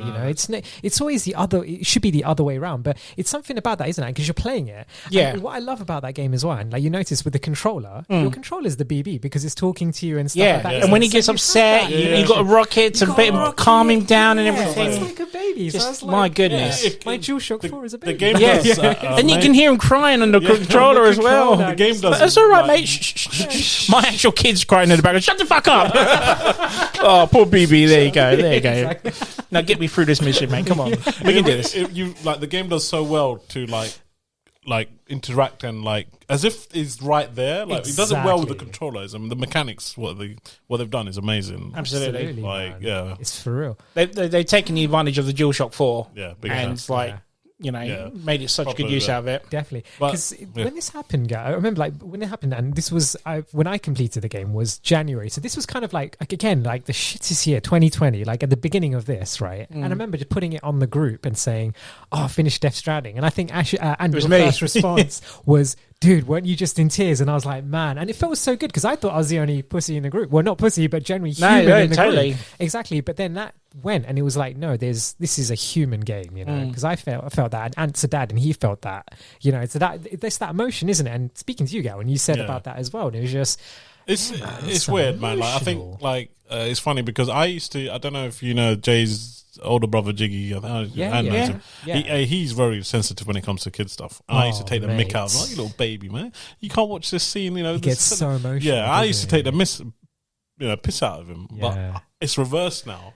I'm in that situation now, and probably my brother's, you little wimp, man. You know, it's just the scene is, it's not real. The game's not real, but it gets you on an emotional level. Now I understand what Jiggy was saying. Now, I know I'm going back on the same point, but it was weird. That, like, it hits different people at different levels on, depending on the personality and what they've gone through. Exactly, and especially Death Stranding. Like, it's not just BB. Like, the whole game is so complex, but to get that attachment to the BB is just hits you on a different level with that ending. without a doubt. Yeah, it's so good. And I think that's not just that scene. There's a couple of other scenes like you think, oh shit, something's happened to him, and you're like, oh man. Yeah, like halfway through the game, yeah. he's got going to care, isn't he? That's And it. you're You're like, like, oh, man. you're a bit concerned about it because Yeah, the gameplay's different without him now, isn't it? 'cause Yeah, you kind of need Exactly. him. I'm kind of shocked you guys got that bond because I played the beginning of it, Did you play it? but then Yeah. I thought I'd give it. I didn't But really. this is the thing. People won't go past a certain point because it's the game is very like I got it as like a delivery like simulation, but I enjoyed the game. Me and Anthony loved man, the game. I was hooked on it. I'd love to go back and play You again. have to be in that mood to Absolutely. play it. Though I wasn't in the It's- mood. Yeah, Yeah. definitely. Big mood is a big help, but Oh, it's not without- everyone's yeah. it's not a game like everyone. It's completely different. yeah. Like, it's- Definitely. if you want a different sort of game, this was definitely like some of the stuff they go into is so deep. What's that guy that you were talking about that with his wife? He's looking for his wife in the other world. Can't remember. Oh, yeah, the geezer who dies every 22 Yeah. minutes. Yeah, Oh my god, what character! That story, his story is so mind-boggling. Yeah. without a doubt. Like, and that's Because just one he's- of the characters. Exactly, he's basically dying, isn't Yeah. he? He's dying and being brought back. like his to life whole to house is find his padded wife. in case he Yeah. falls on something sharp when he dies. Bro, I need to get this game. Yeah, Dude, I'm it's telling you, unbelievable. it's- Some of the Whoa, stuff I in totally that is. forgot about that. You think about how does he come up with these sort of ideas, and they're like, Yeah. his mind is fucked. Like, as if, Right. How like, How did he think of that? and even not just even the It's like what's his name, the actor's name, the bad guy. Miles Mickelson. Yeah, his Yeah. his That's storyline right. is Yeah. even I. It's just like, how do you even come up with this idea? Like, it's just like going back to what you said, Tenet. It doesn't make sense, but it does make sense. Do you know what I'm saying? I think that's another turn off for people is that people don't get it. This is I'm what not I'm saying you wouldn't get it, but you know there are people But out there this be is like, what- that's "Fuck what- this." Oh yeah, no, it That's is what deep. I saw like the beginning. I played the first hour or two. I could see it was so complicated. I didn't think it was crap or anything. I just was not in the mood. complex. And before I got time to it, I was going to play it again. And guess what? Yeah, Someone sold it. BTs, Yeah, I sold it. BTs. That's BTs, they're called. BT's. even the mechanism for them. It's Yeah. oh my god, crazy. He sold the game. Yeah, Gal, wait, sorry. Gal sold. You sold. yeah, he sold it. He said it's a good Oh, game and he try sells it. it. You didn't. I was going to play it Dude, again. if I was the looking game's there, if you're not playing it, I'm selling it to get another game. You know what I'm saying? What do you want me to do? You can always buy it again. You can always go back on World of Warcraft, mate. Like, No, I'm a done. Monster Hunter. Oh yeah, I'm still on that. Well, we survived the number 5s. Done pretty well so far. No one's cried yet. I'm good. You know what? This like on the way here, I was telling G, there's something I'm forgot. There's something I've overlooked. Death Stranding is definitely one. I've completely overlooked that. Definitely. Like, and That- it's funny. It's weird. Like, It's probably It's more. weird because he knew it was in my top 5 Yeah. first. So. damn. Number 4 said Little G. What's All number right, 4? so I think Gokul's mentioned it when we were talking before the questions. Yeah, I saw your Yeah, idea. I Like, was like, what? Heavy Rain. Oh, dude, nice. it is. Yeah, I'm gonna explain the way I play because I 100% in that game, and This was on the PS3, yeah? It was on the PS3, yeah. So I started the game, and you start as an architect, all right? You're living the life. You got a nice big house, yeah. You got 2 lovely kids. You got a wife. Right at the beginning of the game, yeah. And you're like, yeah, it's all going good. You're going shopping. You go to here. One of the kids is like running away, and you're like, he's got a balloon. He keeps moving away, and you're slowly looking for him around the shopping mall, and then you eventually get him, and he's outside the doors, and he's about to cross the bloody road. If you guys remember, and in the car, he's about to go jump to save him, and the car hits him, and it's like, whoa, Yeah. But and it's like, what the fuck? Yeah, right at the beginning of the game. I mean, it's not enough to get you, but what happens after is where it starts. Like the whole thing is emotional ride. Has anyone played it? A long time ago, yeah. Oh yeah. Yeah. So Doesn't he? He's a detective in the end or something. No. You play as 4 characters in this game. One of them is Ethan, the parent. Okay, That's it. and Yeah. I just tell you the transition because it's such a good game. So after that incident, it literally goes flash forward, and you're with his other son. Yeah, and now he's divorced. He's living in like a 1-bed house or something like that, and his wife drops his other son off in his house, and he's living a shitty life. And you start playing as his character. There's 3 other characters to play as. There's a detective. There's 2 detectives, an FBI agent, a detective, and one of the victims from an origami killer. And so you're playing as 4 of these, and you're trying to, as you play them, you're trying to unfold who the killer is by playing the detectives and the FBI, and also playing as a victim, which is Ethan. And he's basically the next target for the origami killer. And they've kidnapped his only son. He's lost his other son, and he's only got one more son. And he's going out of his way to save his kid. Like the origami killer is a bit of he targets people with kids, and something happens to him. Yeah. So he's putting him. He's giving him like tasks to do. If you love your son so much, you have to do this. And then I'll give you. He starts. How cutting is off this his, not a movie? Yeah, Right. I know. It's genius. It's genius. They make him cut off his like finger. He's either cut off your finger or do something else. I can't remember. And then he cuts. I have to remember chopping off. You have a choice either with like 2 different options, with a hacksaw blade or like a knife or whatever easy. And one of them's so painful. And you're like, oh my god, I'm gonna get the easier one. Yeah. But he does it. Yeah. But it was so sad, and he keeps doing this. He keeps doing it until he finds out. Because once he finishes all of it, he'll find out where the location of his son is, and it's just so sad. The stuff he's broken. The guy's shattered. He's lost his only other son, and he's got one more son, and he's doing everything he can to sacrifice. I think it might, like for you guys as parents, it got me, and I was young. Guys, Yeah. If I played it now, because when that came out, I had no kids and stuff. There. Yeah, same. Yeah, exactly. That's what I'm saying. That emotion, but now he's explaining it to you, and I'm like, it's running through my head like, shit, that's actually deep. As a parent, you would do that though. Yeah. So yeah. And I felt that emotions as a kid. I was like 16. I was like, shit. What would I do if I had kids? Would I do that? I was like, shit. Like, That's actually you true, lost isn't one. it? If you're in that situation, right? Yeah. You would. But like, I think we all played it. Have you played it? Yeah, a long time ago when it first came out. So what are we talking?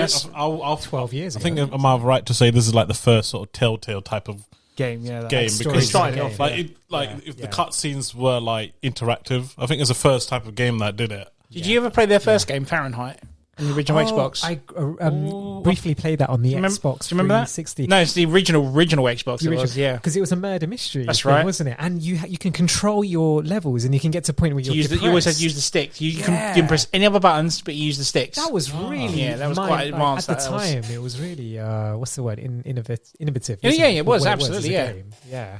And then obviously, went to do Heavy Rain straight after. Heavy Rain. I think they did that Detroit Being Human as Yes. well. Yeah, I think they've yeah, got their that's own the sort one. of thing. This is what they do. Yeah. Like, So sort of- the name of the is it Quantic Dreams? They're Yeah, the guys that's who it. do Quantic that. Dreams, Yeah, yeah. and it's a French company. And I remember watching one of the videos on how they do this. And there's one guy who's like basically the story lead in this, and he's basically like a book writer, and he's gone into video games and he just has all the coders do his story for him and stuff.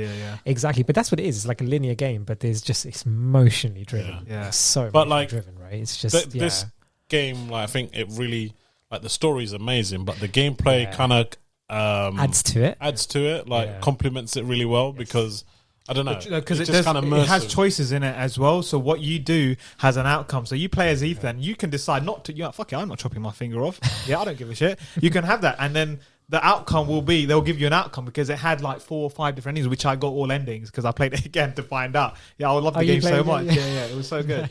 And you can either save him or you can't save him, and you can have characters killed off. It was one of those games that did that, and I think Telltale learnt from that, and they started try doing more games with that, and that's why Telltale. I think Telltale were kind of influenced The by twist them, in that is By that. Oh, dude, don't even spoil it because you don't need. That's nothing to do with emotional stuff. Yeah. Yeah. Is there any way people can play it now though?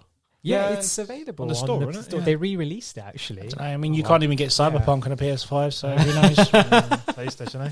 Hey, come on, PlayStation. I can get it on the Xbox. I don't care. Top game though. Anyone, even the story, Yeah. apart from the emotional side, the game is a top-notch game. Like if you love story, that is the game for you. You'd be so like. Wasn't there like a glitch at the end though? Like you get Ethan, Ethan. It keeps going. Yeah. Ethan. Isn't that the Was it that one? I Is that think the it one? keeps going on. I mean, I know what you're talking about. Yeah, It yeah. keeps happening. Yeah, there's a little glitch. I can't remember that. Ethan. If you played Heavy Rain, you know what I'm talking about. Good choice, sir. Damn good choice. That was amazing. Number That was 4, amazing. Mr. Pharmaceutical. Number 4. All right, guys. This one, I had to throw this one in because you never think of this game as having an emotional scene, but this Ready one, for the clash? Let's do it. You're not going to have this as a clash. I'm putting all my life savings on this. Grand Theft Auto 4. Okay? Yeah, my number 1. Are you kidding me? No, stop. Fuck off. I got so excited. All right, okay. Thank you for no one having this. No, honestly. Pendejo. Pendejo. The one with Nico Bellic. Yeah, Nico Bellic. cousin. Exactly. Because out of all the Grand Theft Auto games, right, that had like the most serious story about it. It's about this immigrant who's coming to the country and he's building his life from the bottom, you know. And this is okay. So I'm so happy that we had the spoiler thing, and because I'm just going to spoil Just the do it. shit out of this game. Do it. Okay, so It's at quite the an old end- game now when she fucking played it by now. exactly. If you haven't played it, fucking no, come on, man. Like seriously.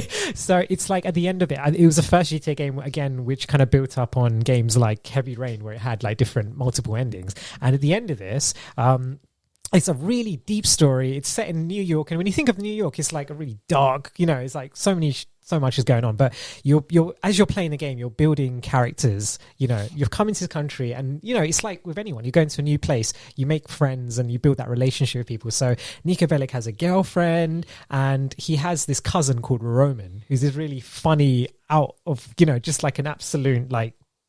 Just I don't know how to describe it. He's just an odd guy, right? And then at first you're like, I can't believe this guy is my cousin. I hate this guy, and then in that game is the first time where you have a cell phone in the game, and there's times when characters can call you. They'll be like, come and do this mission, and you can call them and stuff. And this is also the first game where you can also ring these characters up and go and play bowling and stuff like that, which is really, really fun and different at the time. And you had your phone, and you can go to an internet cafe and send just random stuff like that. But this Roman would always be calling you between missions. Hey, cousin, you want to go play some bowling or something like that? And like little things and he was always calling you, and it was so annoying. And I remember speaking to a few people about that, and they were like, I hate the fact that he keeps on ringing you. Like, why do they do that? And then it comes to the end, and you're literally at that decision where it's either his girlfriend or him, his cousin, right? And as a human, you're putting yourself in that shoes. What would I do? I've got the girl that I'm about to marry, right? We're literally just married right now. You built this throughout the game. You built this relationship with her. At the same time, you built this relationship with your cousin. Is it strange? The annoying one. The annoying one. Yeah. And then at that time, I chose that thing where I killed off my cousin and went with the girl. Oh, you piece of shit! Yeah, because at that point, it's like I built this. We were together. It's like, but it's like, well, if he's annoying, I'd get rid of him as well. I was like, fuck it, I got so happy. He helped you. He didn't hate you from the beginning. He got you into the country. God damn it! Exactly. But when you think about it, like, okay, here's my thing. Right, that girl, she had nothing to do with it. She was a really good person. Right, she didn't deserve to get sucked into this. Whereas Roman, he was a part of it. He was like, we were killing people and shit. So I was like, you got to be the good guy here. Yeah, right? but he saved the girl. Be the good guy. Get rid of a family member for pussy. Yeah. No, you're like, I didn't keep that from you. That was such a bad choice.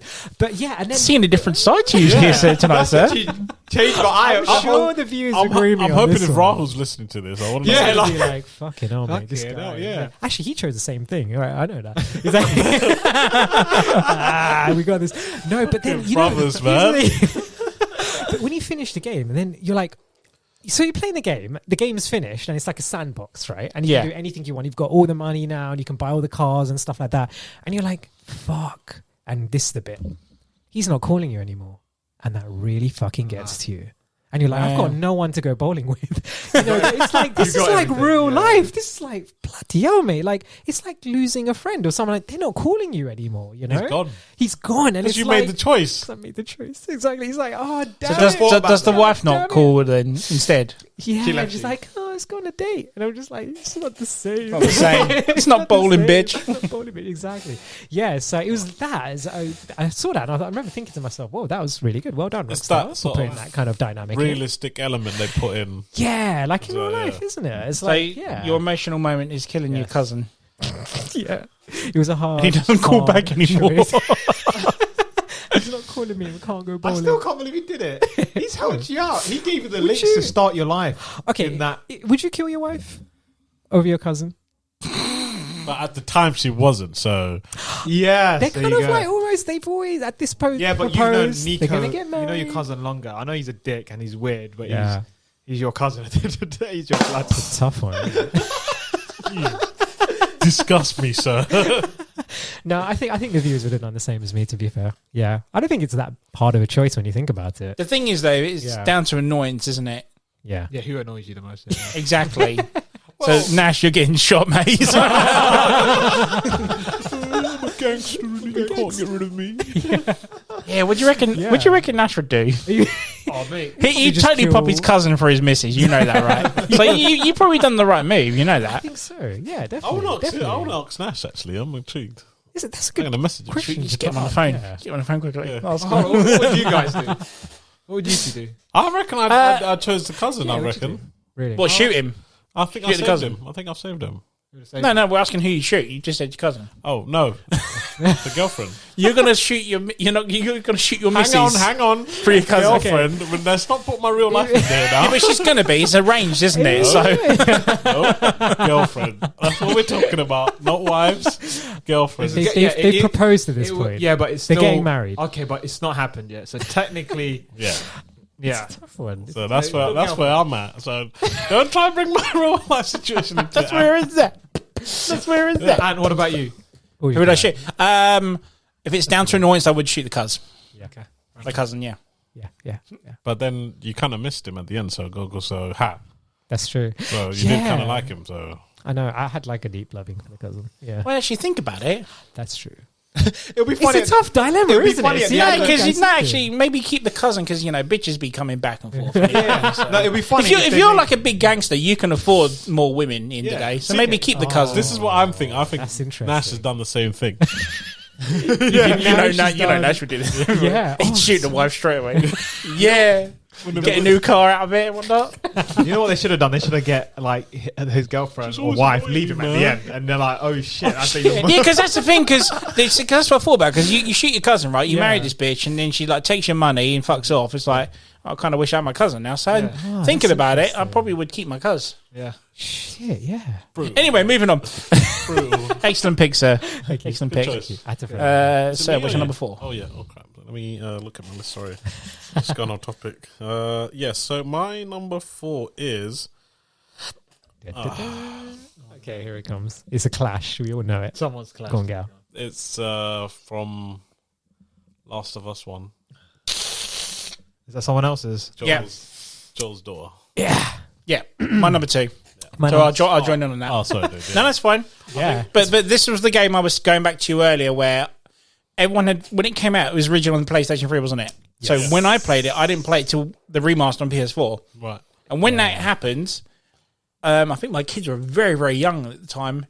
And I just got it down for a morning nap, whatnot sort of thing, played this game, and I was just an emotional wreck. Because it happens right in the beginning, right? Right at the beginning, Right it's at like, the beginning. because you play as her at the very beginning, don't you? Yeah. And then this zombie apocalypse comes out, and then I think a soldier accidentally, doesn't mean to, he accidentally does it. 'Cause No, Joel yeah. turns, doesn't he, at the No, last he- minute? He That's does right. blind fire at them. I think Yeah. he gets an order to shoot them. Yeah. Yeah. Okay. Yeah. But just that part where Joel sees the blood stain. Good fucking God, yeah. Yeah. Guys, that's sorry, my number 1 as well. What's your number 1? Is it? Oh, All Number right. 1. Absolutely amazing we brought this up because seriously, this is something that I was actually hoping for a clash because we can talk about Yeah. that. Yeah. Because we've mentioned this before in our chat groups about how emotional that scene So was. should we man. take it in turns? Yeah, Well, I've guys, said my go side, for so it. you two go. Go on, Gal. It's all right, right. This is like it's funny because this. I think going back to what you asked Little G, one of the questions, a game that emotionally got you.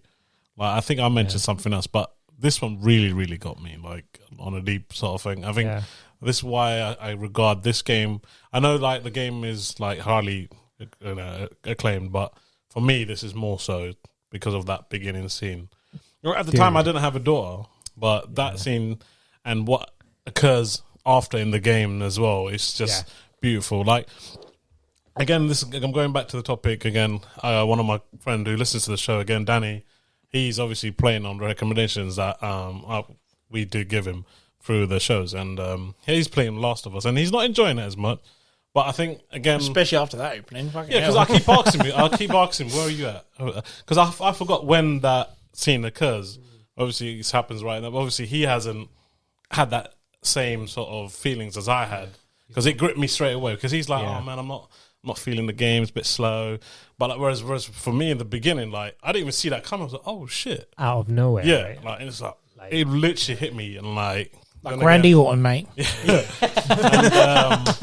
so that's what I was saying. The comparing, like it's down to the individual. Yeah. But what that game does so beautiful is obviously like, apart from his daughter dying, is he kind of has a second chance as a daughter because he finds Ellie and that beautiful relationship, and you kind of see it at the end where he, spoilers again, he saves her. Like she obviously has the cure, and he literally has a choice. It's like what you said. Has the Spider-Man choice, doesn't he? He literally, and he's like, no, fuck but it. He picks Aunt May. Exactly. In theory. Not everyone's Spider-Man, but this is what I'm saying. It's down to the individual. He goes, no, fuck it. I want kind of like my daughter back. Yeah. I've lost my daughter. I'm not going to lose another one. So fuck you, the world. I don't blame him. I'm for just doing going to it. say So like that is that whole journey. Hold it in, mate. You're gonna get the Kleenex out. That game is like the reason it could be further up. Yeah. But obviously, like the other games mean more to me. But this, that's me done. It's just the journey of that. It's purely on mine. I'm sorry, go into your record. It's purely on mine because it was something I'd never expected.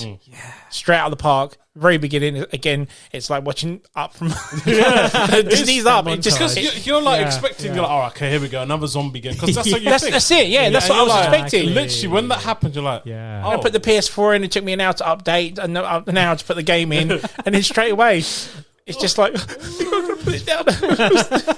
Dude, it's a roller coaster ride, and the way it ends as well, you kind of feel like he kind of gets his daughter back.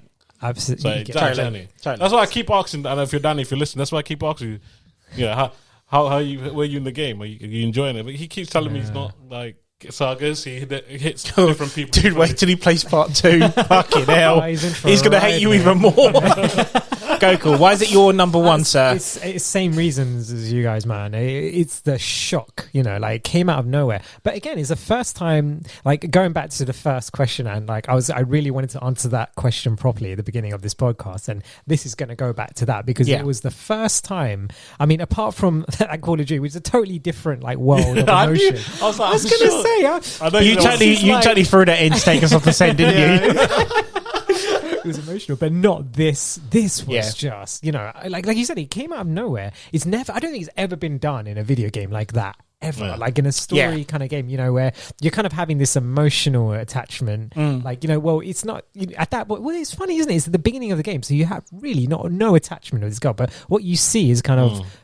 They've never done this, and again, it's just the way you see the emotions being portrayed on that, and you put yourself in Joel's shoes, and you're like, God, man, it's absolutely crazy. And I think even after watching like the making of that on YouTube and just listening to the characters, and they were saying that just literally the guys who did the voice acting were in tears after they'd done that because it was Troy Baker, baby. Love Troy that dude. Baker. Yeah, Troy Baker, right? Like, I don't know what, like, Joel is not, he's just like a normal character, but yeah, right. After Last of Us, he's like one of my heroes. Favorite. He was also the bad guy in Death Stranding as well, wasn't he? Yeah, same guy, exactly. Oh, amazing. Yeah, he's got quite a resume there. Yeah. Dude, you should check. Fucking hell, he's got shitloads of good stuff on there. Yeah, but I would have loved to have been that director when they did that scene and just be like, do you know what? This game's going to be golden. Absolutely. I bet they knew at that point when they made that scene, this game is going to be one of the most iconic things, things we've ever made, like in history. Yeah,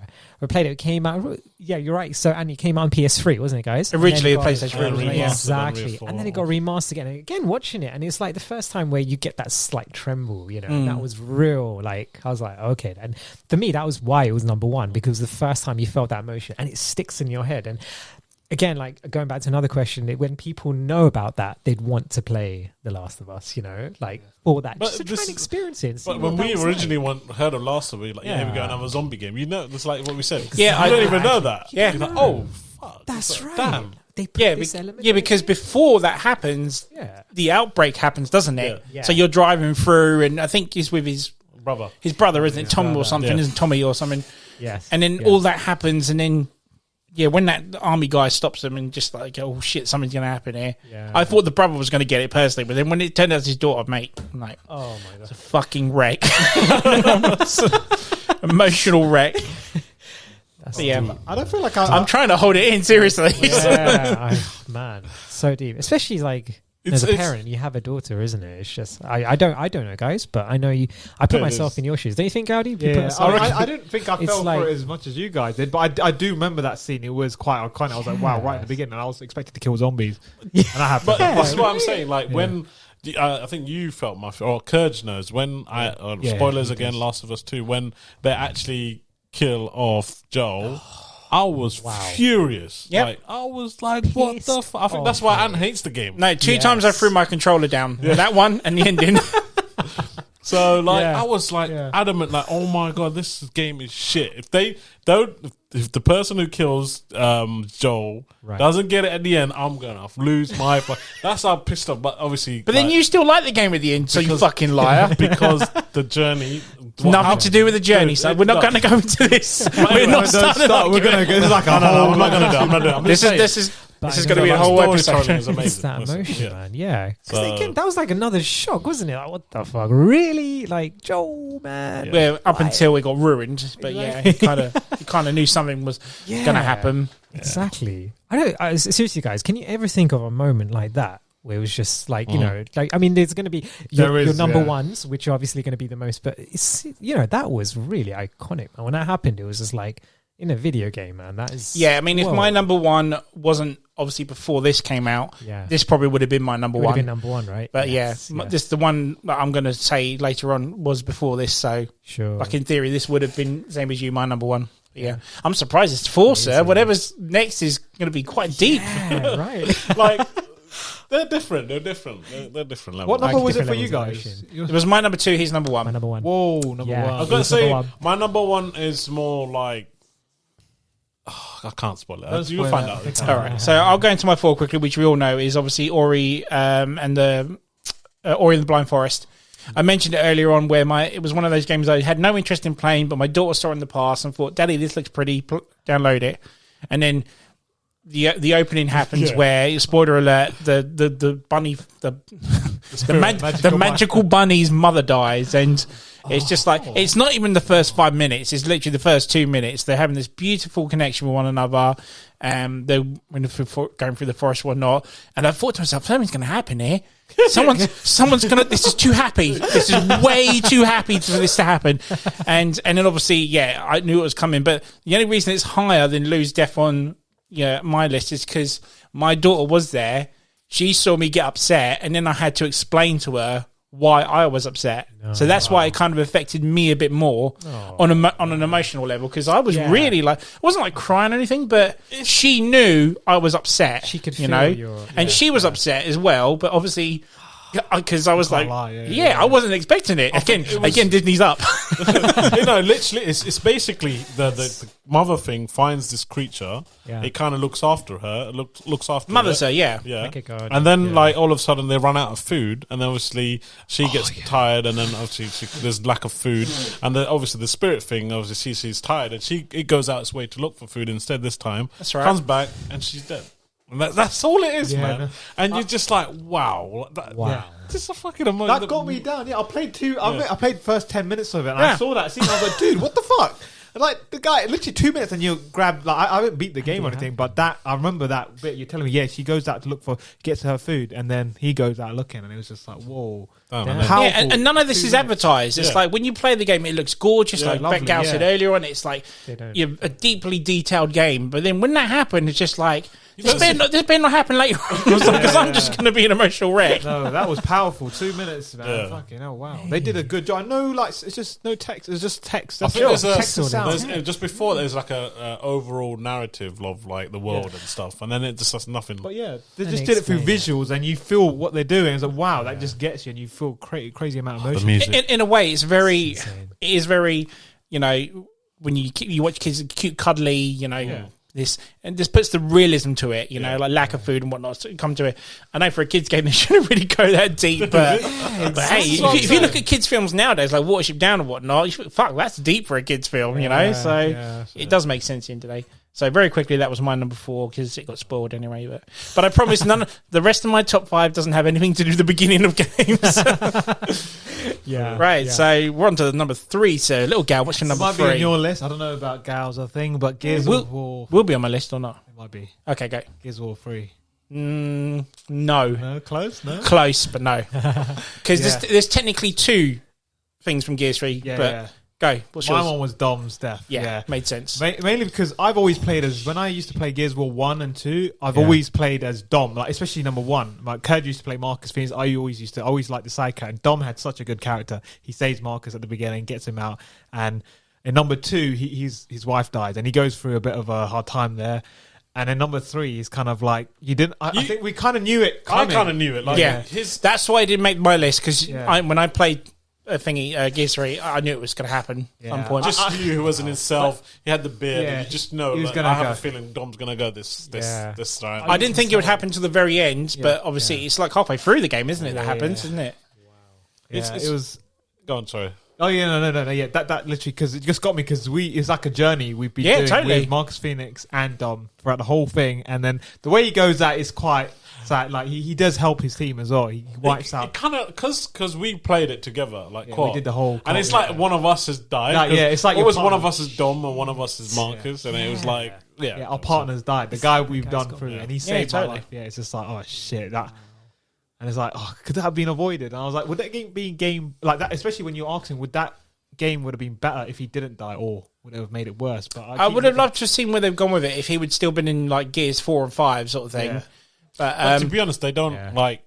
The thing is, though, Dom set out to do what he wanted to do, and that was find his wife. So 2 was done. He didn't really have anything else apart from Marcus. To fight. So hence why the sacrifice had to happen. And he's like one of their best. They don't actually like refer to him in the other games though. Like they don't do justice to him. I feel like it's like he's dead. Okay. And Marcus, they do actually in Gears 4. Oh, do they? Where you go to before you see Marcus, he has a little graveyard outside his house. Oh, he's got one for Anya. And if you go round and look around, there's actually a little tombstone for Dom as well. Oh, okay. I think there's a collectible there as well. Yeah, there is one there. It's right next to Anya's tomb. But it's very weird. Like when you think of Gears, massive guys with guns. But there's that emotional element in that as well. But. It's just like it's quite nice. It's nice how he just throws stuff like that into such like a game. Like you said, it's all really masculine and really like testosterone fueled and killing stuff, and then he throws something like that, and you're like, whoa! But that's the thing I love about Gears. That's why it's my favorite franchise because you get connected to these soldiers and the war itself. And like I said, there was 2 that really got me, which is obviously his death. Knew it was coming, so it didn't affect me so much. But the ending alone to Gears 3 when. Marcus on the beach finally takes his bandana off, so you actually see his hair. He's so relieved it's over. And then Anya says to him, "Marcus, it's over." I was just like, "Oh my god, it's actually over!" Oh my god! It's just because that was a great ending for it. It's done. A lot of these games or movies where a big war comes into it, they don't know how to end it. Game of Thrones. But it's just when it actually had that ending, I'm like, I'm satisfied. Yeah.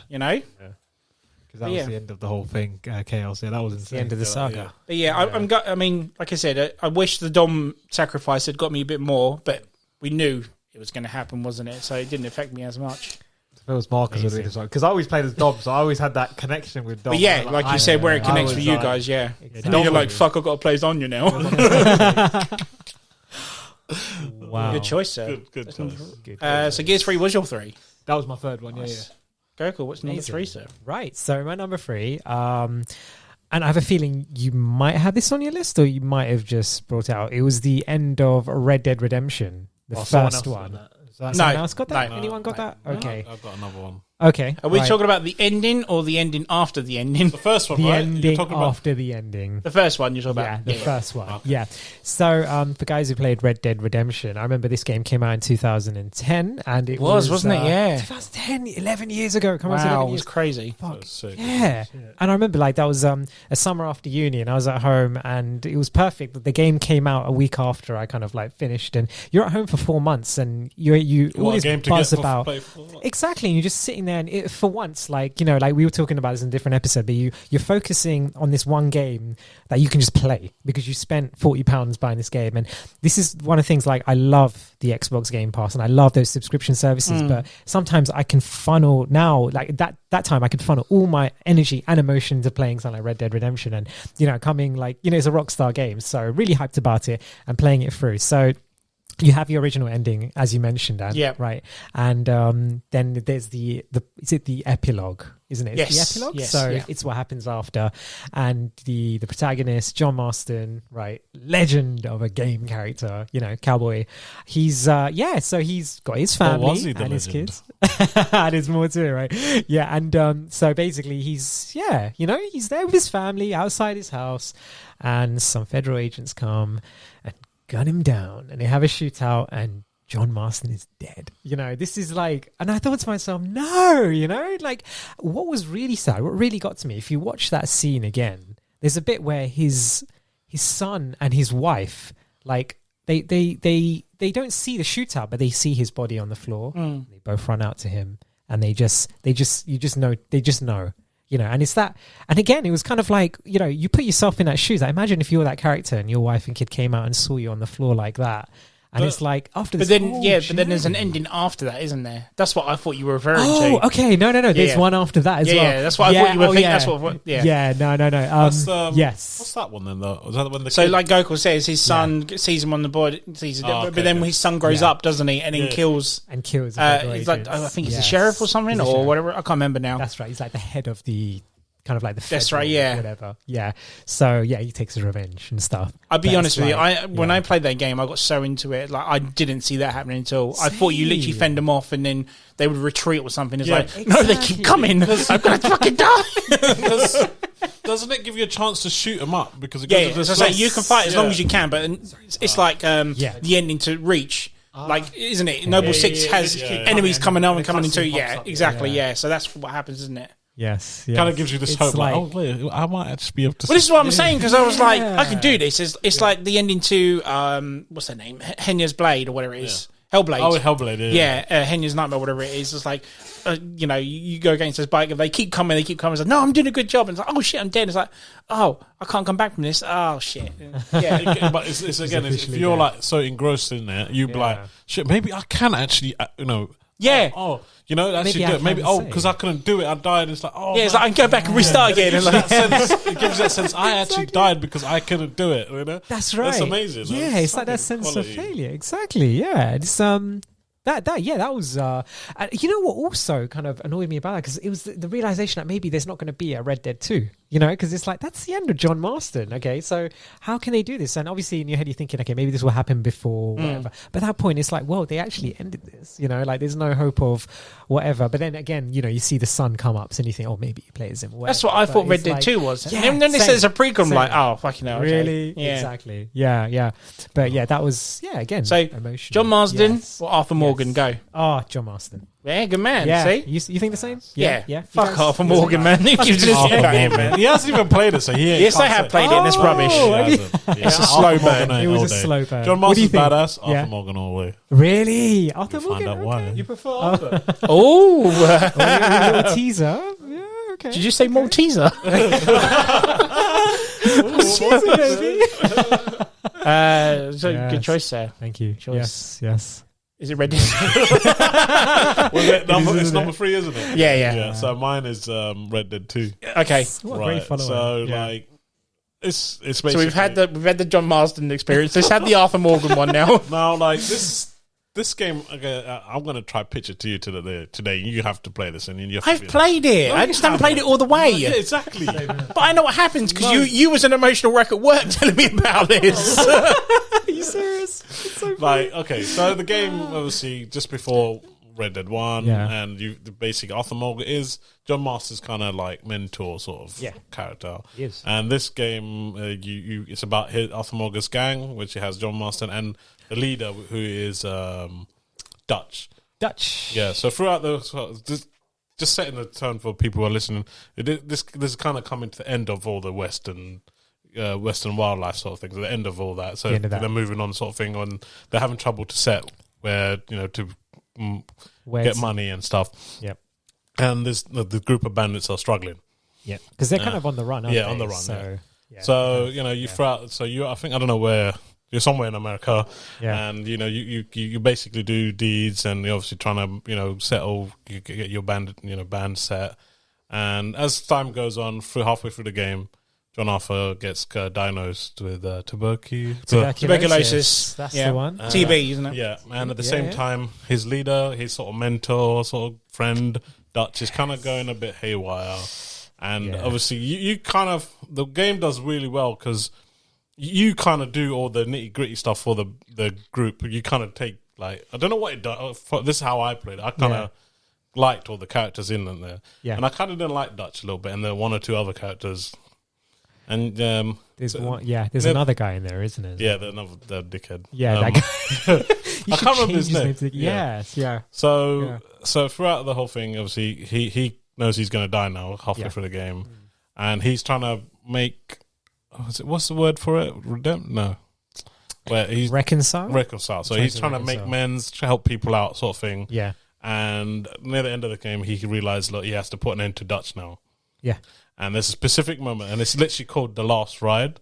That was the bit. Is that the bit with the montage and the music? Yeah. So he's helped everyone out. Yeah. And he knows he's going to go, but he needs to put an end to. So he's helped John Marston go. He said the band is disbanded. Yeah. And he's gonna put an end to Dutch. And you get on the horse, and this music plays, and such. I've written it down. Can I say something? And Gaudi, please, okay.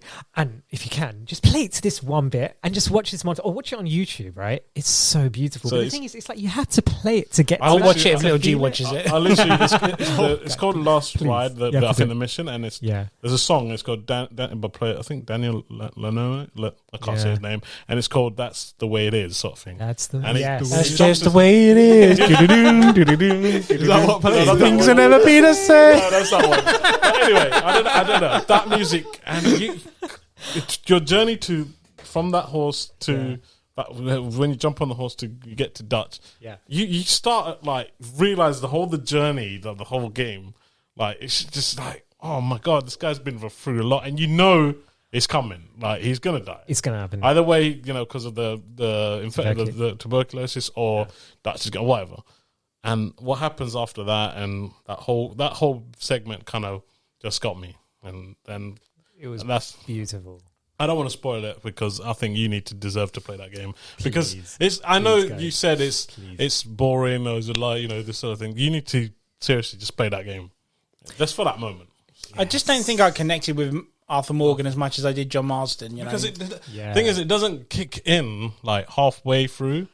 Like some of the stuff he does, and I think there's no choice element, but I felt like there was a choice element that I had to do. And there's that prostitute lady. Yeah, you kind of go out the way because in the group itself, they're idiots because they loan out people the money and then they go out and beat the shit out and get the money back. So then he kind of stops all that. He said, "No, we don't need to do this." He's kind of making amends, and we don't need to educate those hoes anymore.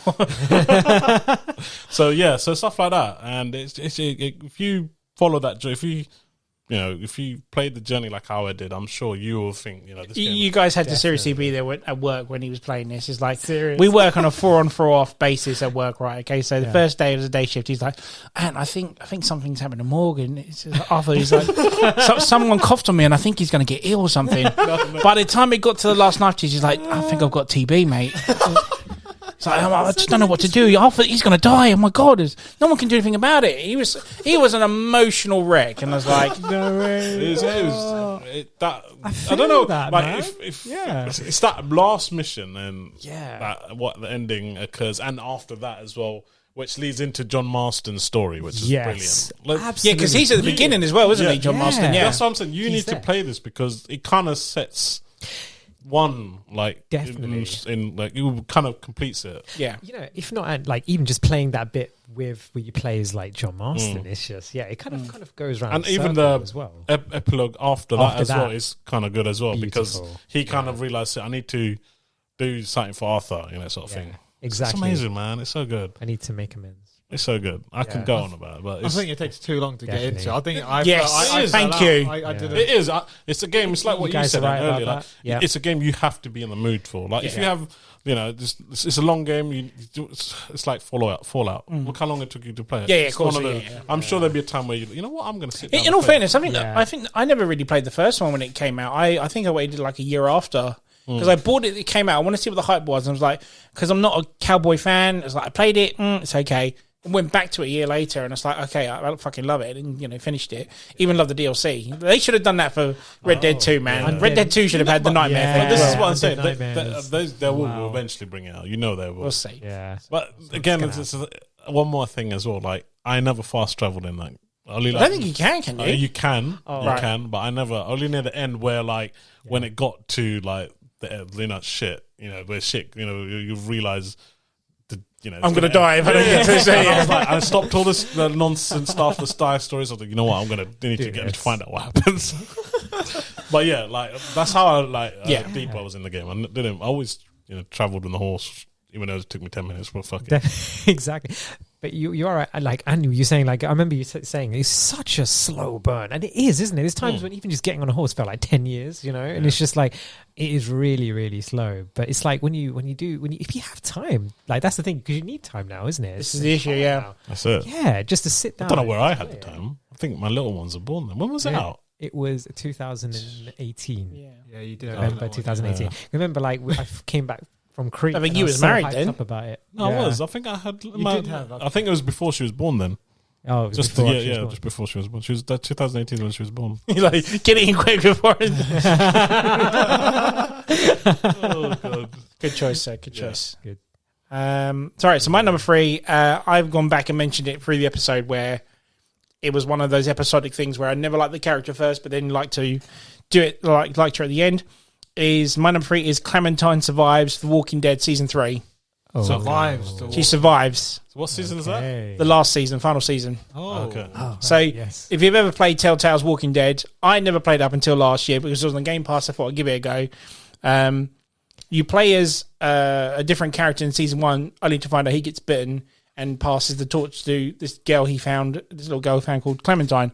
And her journey kind of goes from season 2 onwards.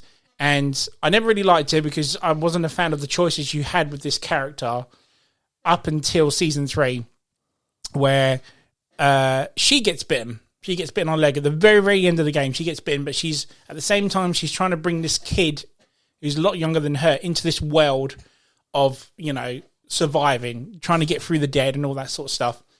And it's kind of his fault that she gets bitten. So at the very end, this little boy has a choice to either to end Clementine's life because she's going to turn. She says, "Look, you're going to have to do the same as me. I'm going to die. Same as what happened to the guy that took care of me. You're going to have to kill me. I don't want to be one of these zombies." And the little boy strikes, and it cuts to black.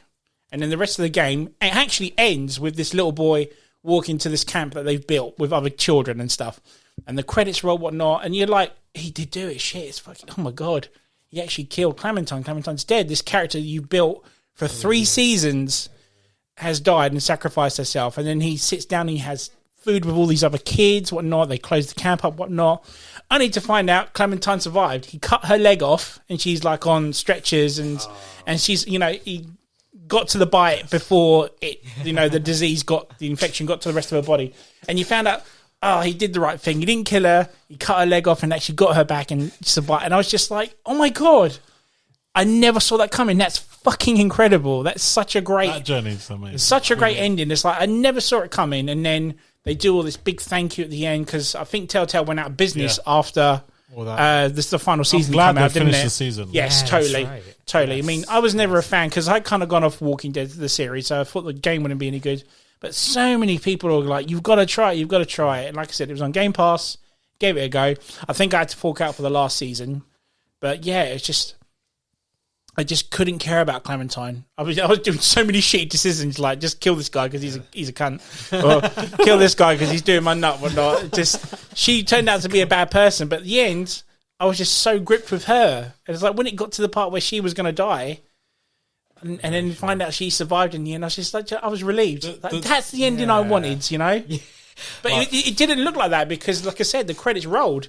When you saw this little boy go back to the camp and whatnot, and you thought, oh shit, it's over. Did you feel any attachment to Kenny? Yes, I did. I'm gutted he wasn't in the final season, though.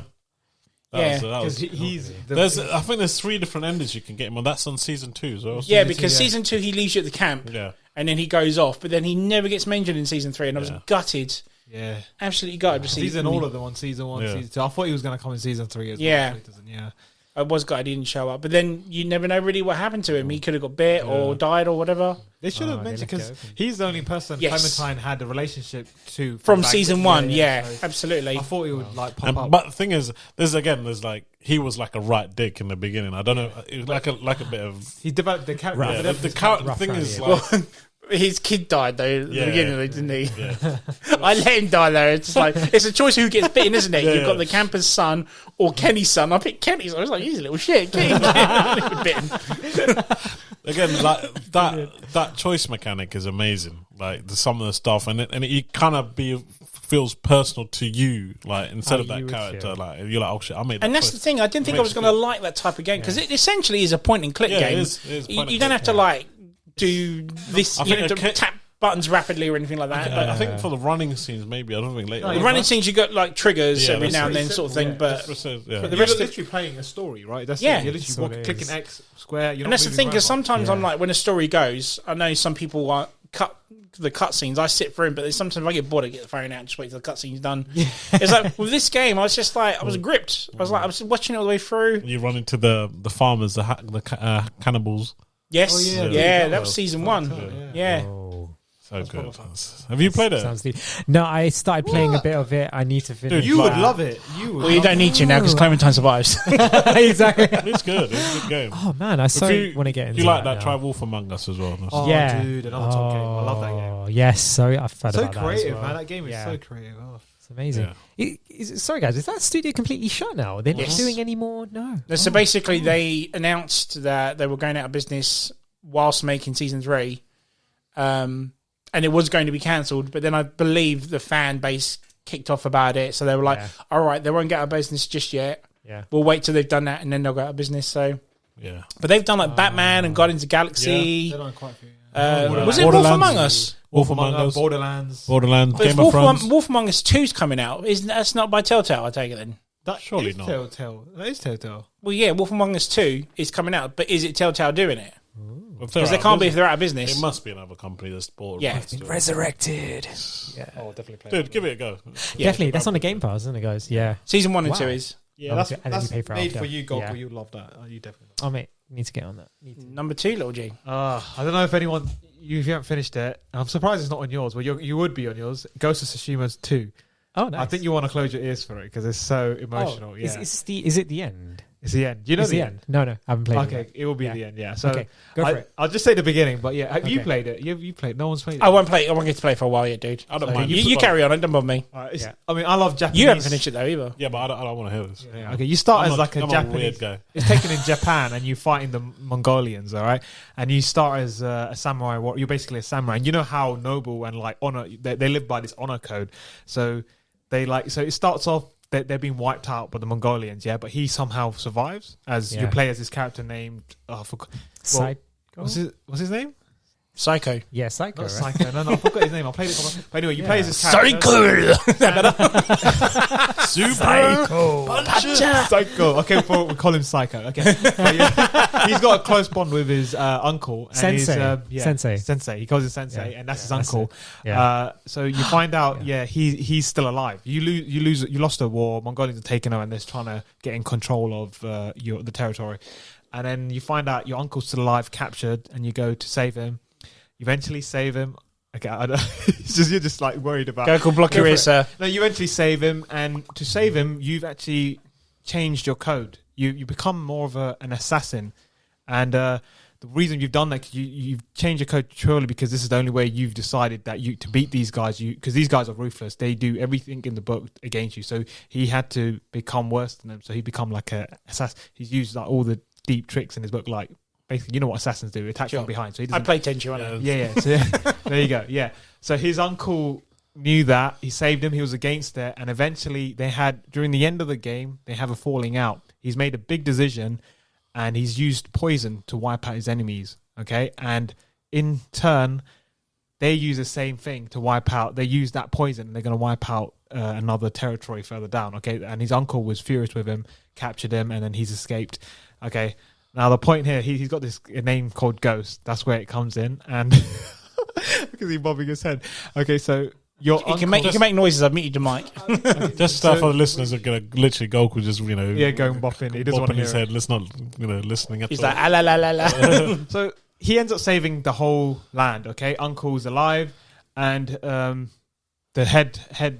guy on top of his uncle basically sent a notice for him to wipe out his son or his nephew. That he's not his son, but he's told him to wipe out because he's going by this. He's basically broken the honor code, and so he comes and meets him at his location, and you're there at the end of the game. Hold on. So the main character needs to be wiped out. Yeah, because he's gone against their laws. He saved them, but broken their code. The code. Yeah, okay. And it's like you can't do that in the different. And his uncle was so disappointed with him because he's gonna make an official statement as him to be his official son because it's not actually his son by blood. And he's gone against that. He's broken their code, and he did it for his country. So it's quite emotional, the whole point of that. And then it comes to a point where his uncle meets him at this like old place where they grew up where he's taught him as a young kid, and they both sit next to each other and they know what's coming. He said, okay, we have to fight it out. And then you have this epic battle with your uncle who taught you everything when you're a young kid, and because of him, you are who you are today, like one of the best warriors.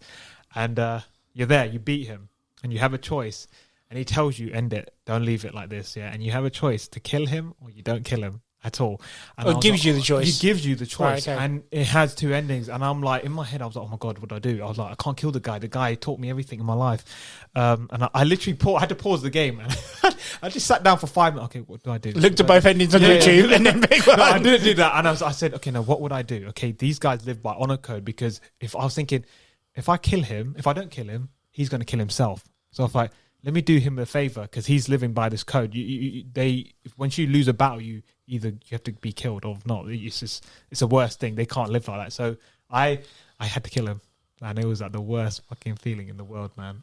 If I spoil it for you, no, I'm intrigued. Yeah. Well, he's going to do the other ending now. So yeah, but it was it's that sounds deep, man. You could. Yeah. It's all right now. You can. Yeah. So basically, Ghost's dad is Darth Vader. I just did some weird demonic shit there, man. So I found this way. If you want to you just rub your earbuds like that, and you just hear. Yeah.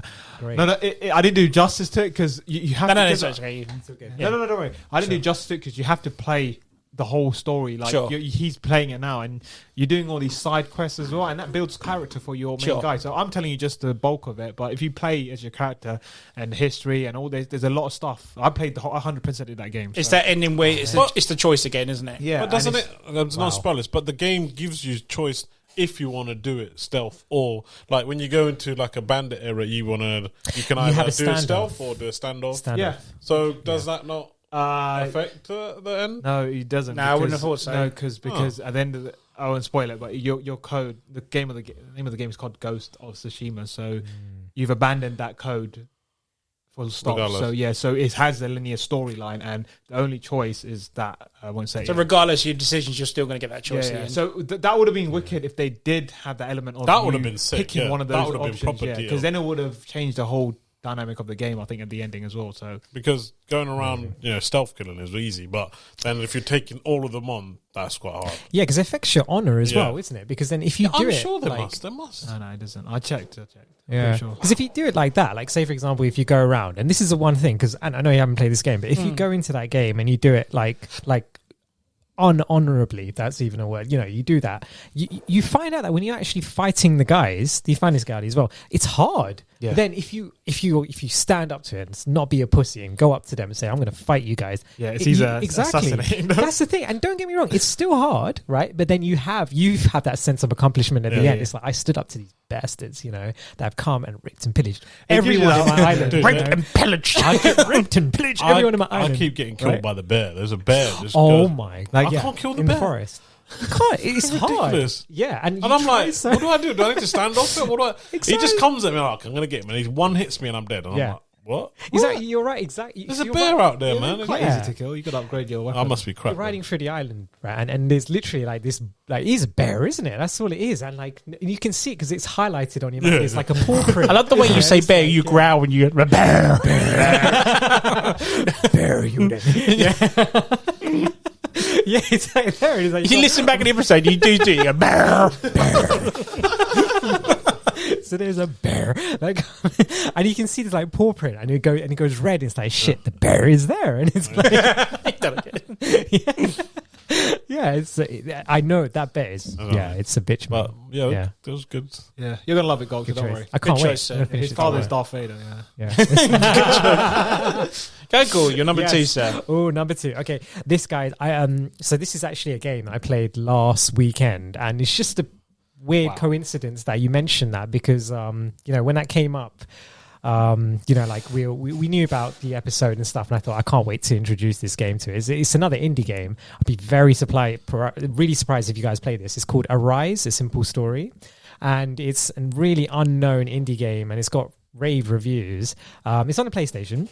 And basically you start off and it's like in this like nomadic Nordic kind of setting, and it's basically a story about this guy's life from beginning to end, and every episode is basically every bit of the game is like an episode in his life. So the first one is like he's running around as a kid and he meets this other like friend, and they start like going on adventures together. And the second episode, these guys are eventually they're like falling in love.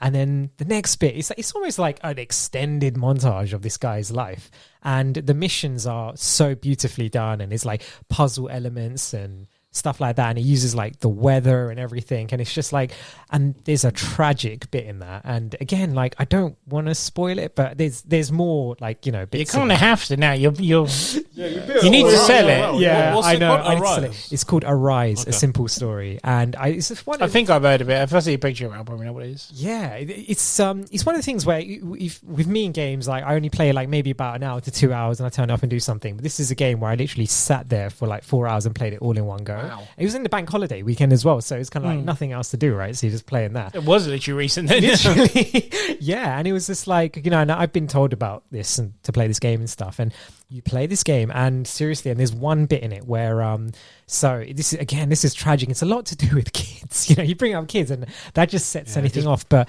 it's like they've just had this kid, and in the game you're celebrating, and you're like jumping on flowers and stuff like this. It's really crazy, like it's done. Then all of a sudden you're just falling, and then you have this realization. Next thing you know, you're at this like Nordic funeral, and then you see this baby just on the fire. And it's like the baby died, and it's like, where the fuck did this come from? And then after that, you're playing the mother's depression because she's going through post-traumatic stress, and you've got to try and, as a husband, be there for your wife and try and comfort her and stuff. And the game is attacking you because that's her emotions. Yeah. It's so cleverly done. It's really, really smart. And eventually you see the light at the end of the tunnel, and she's kind of like accepted it, and she's accepted it, and she's grieved, and they move on, and they, at this point, the guy's an old man, and You know, there's like, and then the ending, I'm definitely not going to spoil. You know, you play it all the way through. Yeah. But it's like those 4 hours, you went through this guy's life, you know, and it's like all the emotions associated with that, but you're feeling that in the game as well. So, for instance, say, for example, you're going through a forest and this is really dark, and then there's all these like ghost creatures, a bit like the BTs. Is it Yes, BTs? yeah, BTs, yeah. Exactly, who are coming towards you. So you've got to somehow, like, you know, find them like off. some sort of light, you know, and then when you find that source of light, they move away, and it's really smartly done. But came out of that game and I was like, wow, you know, that was really emotional at the same time. Brilliant game. Yeah, so if you've got like 4 hours, just throw it in. 3.5 hours. Nice. Really, really good. Yeah, but that made it. You dimension, depression, whatnot. What kind of games are you playing? Really deep games, isn't it? But the thing is, a lot of these games now, especially like, you know, with the whole, you know, really quickly just mentioned about it, but the whole thing about the mental health thing and everything, bro, people are kind of introducing that Yes, now totally. into More games and awareness, yeah. stuff. So they throw it in, and I guess in a way it will help people in a way, like maybe help them. That that's sounds like it, someone right? struggling, and that could be like the end, you know. And help they them. find like a resolve playing this and stuff. But it's like, see, I didn't know about that. And you play it and you think, oh, this is a beautiful indie game. And that happens, you know, and the bit with the baby, and you're just like, oh, come on. I want to turn it off at that point because it's like, you know, you just want to have fun playing a game. Why is this happening? Yeah. You know, and then it's like, but then there's reason for it. And then you play it and it's like, oh, okay. It kind of reminds me of Max Payne. Did you ever play that? I know. But when the you bit- go back to the house and the baby's baby. crying in the background, and oh my, That and you're was actually following the more blood scary. trail. that was like insane. For if you go back and look at it now, it's like big shows of mental health and depression and all that. And that. Yeah, exactly. Yeah, that was really, really deep. That's But other than that, you know, it's Very surprised entry in that one. I didn't see that coming at all. Yeah, that was such a Check it it was out. different. But it had, you know, again, there's really. I don't know if I good wanted to be honest. I'm like, I'm actually interested. I wrote it down on my list. Yeah. I'd like to play it. Yeah. I think you really it's worth giving it a go. Just Okay. like to experience that kind of game mechanic. Yeah, you of know, course. really, Definitely, really yeah. good. Yeah, but the ending is such a good ending. So I'm not going to say anything, but okay. yeah, there's like No. yeah, that's Was it- that. Oh, was it me now? Number 2, sir. Number 2. My number 2. I'm so glad that you didn't mention it, but it's the same game, but they're different. And it's Telltale's Walking Dead season 1. Okay. first one. Ending Yeah, bit. that's And mine as well. That was it. Yeah. I would Well, do you're it number too. 1. Yeah, number 1. Yeah, that got Wow. me. That got me big time. Yeah. So, that's you done. What's his name? Lee. Lee. That's it. I was upset. I don't know why I kept thinking like Cooper or Copper. I don't know why. I'm surprised that didn't get you, but I guess No it was only chance. one season, and Clementine we've been playing for. If it had stretched on with Lee a bit more, then maybe. Yeah. But because I knew of that, it's like when I was going back to you earlier on saying, does that game stand out because you know it's there? Yeah. That's why I knew that was going to happen in season 1. So if I didn't know that, it probably would have been it. Yeah. But I just felt as a character, because technically you're not Clementine in season 1, but it is essentially her journey. Going through, yeah. So that affected me more when she survived it, because I thought when she died, I thought, oh shit, that's a bit harsh. You've gone through this journey, she doesn't survive. But go on, sorry, I'm stolen your spot like that. No, it's fine, it's fine.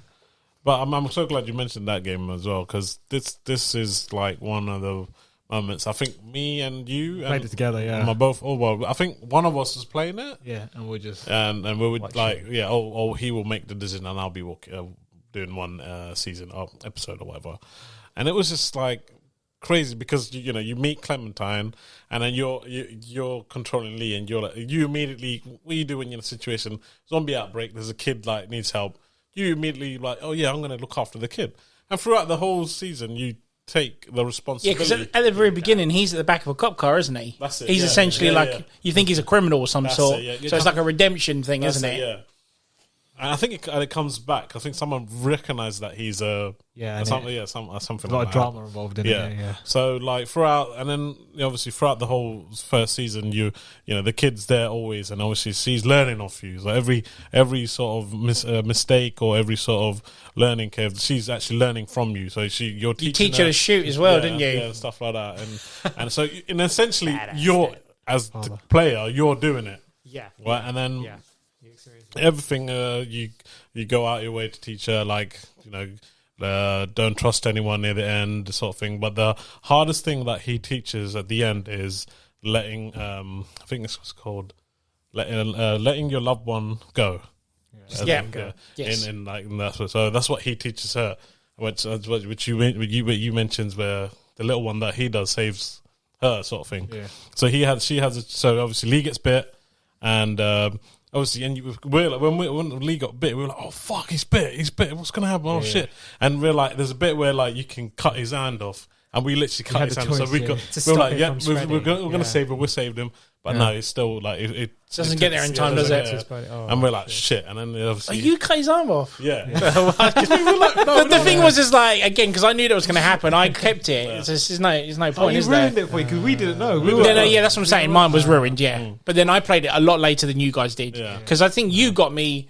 You kept mentioning it. Give it a go because I'd never play a Telltale's game. I've never had before. But you were like, yeah, you've got to play it and you got to play it. Give it a go. So when we went to lockdown, I gave it a go. So yeah, and then, throughout the whole journey, we that bond between Clementine and Lee was amazing. So we were like, shit, we can't let this go. And then at the end, we find out, look, he has to die. And he's gonna die, and Clementine's there. It's just you and her, and he's just like, look, you're gonna have to kill me. I've taught you everything I know. This is the last thing I'm gonna teach you, sort of thing. Wow. And you got the other option to leave him there, make him turn him into a zombie, or you shoot him. So at that point you take control of Clementine, and we said, you know what, let's do the right thing and kill him. Bang, and kill him. And then that's it. It cuts the black, doesn't it? Yeah, You're like, fuck. Yeah. And it was just like, oh my god. Oh, that's how it ends. Is that? Yeah, because that's season 1. There's 3 seasons. Yeah, so that's season 1. What's really good about this is everything you taught her. Yeah, it comes up in the later seasons. Yeah, right. So it kind of like referenced it. So that's what's amazing. So she's learned everything from what we taught her. And you're playing that. And she becomes like a badass in season 2 and 3. You're like, whoa, she's a sick. Yeah, we taught her. Oh yeah, that was me teaching her. Yeah, because he teach her to cut her hair and stuff. Yeah. So she always has her hair cut short in the other seasons as well. So that was another thing. Amazing. It was wicked. Yeah, that's my. I've done my bit. I'd let you do. Yeah, no, I mean, I think it's your number 1. So yeah, I think he explained it exactly the way. I was upset after that happened. The whole day I was like, oh my god, because I was young as well. It came out years ago, huh?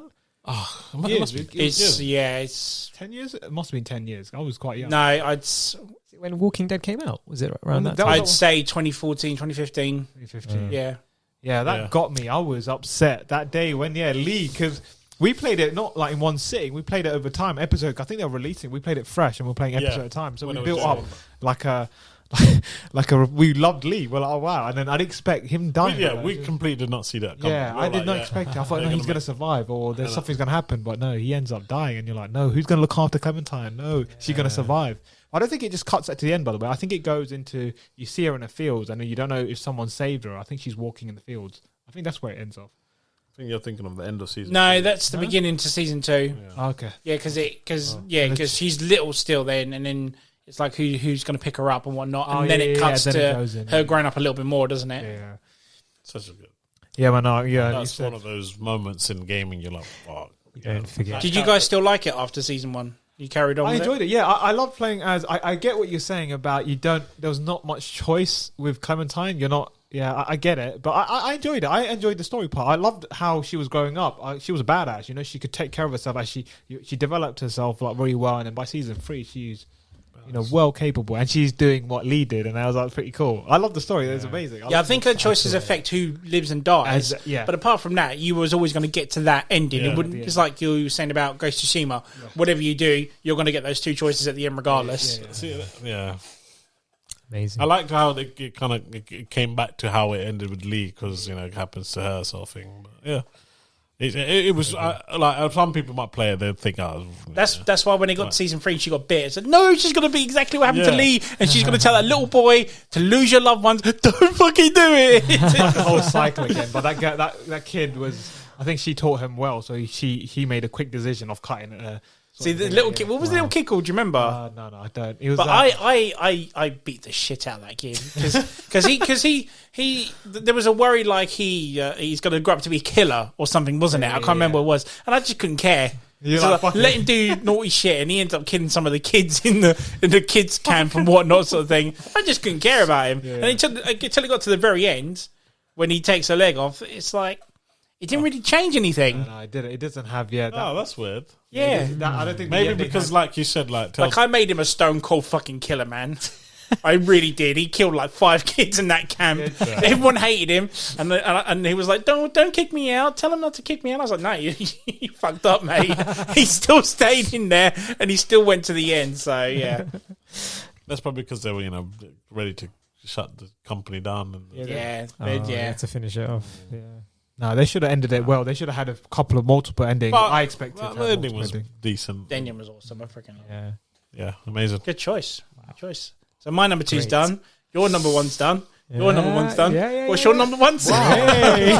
Oh, is it all done? Yep. Yeah. What was your number 1? It was Last of Us. Last of Us. Yeah. So it's Last your of number Us. 1 and my number 1. Yeah. All right, so I'm going to go in on my one. Oh, yes. So, again... Should I get the this tissues ready?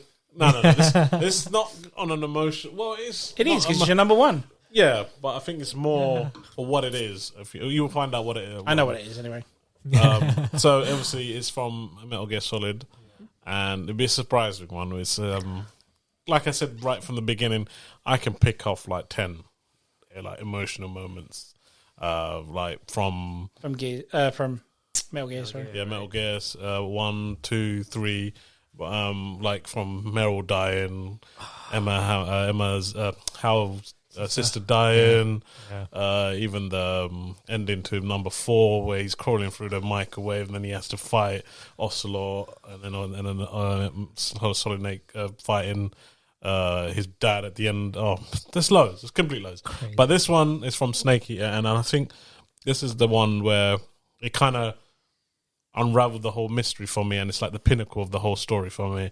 And it's from Snake Eater. Basically, I'll set the story. Basically, everyone thinks, people who don't know much of the franchise, Snake Eater is actually the Solid Snake from 1 and 2, but it's not. It's actually Big Boss. So you're playing as Big Boss, who he's basically like a soldier, and he's an he's from a unit called Cobra Unit, and at the time he was just called Snake or Naked Snake or something like that, and the leader was Big Boss, which was this lady, I can't remember her name, and there was another couple of people, and they were known as Cobra Unit.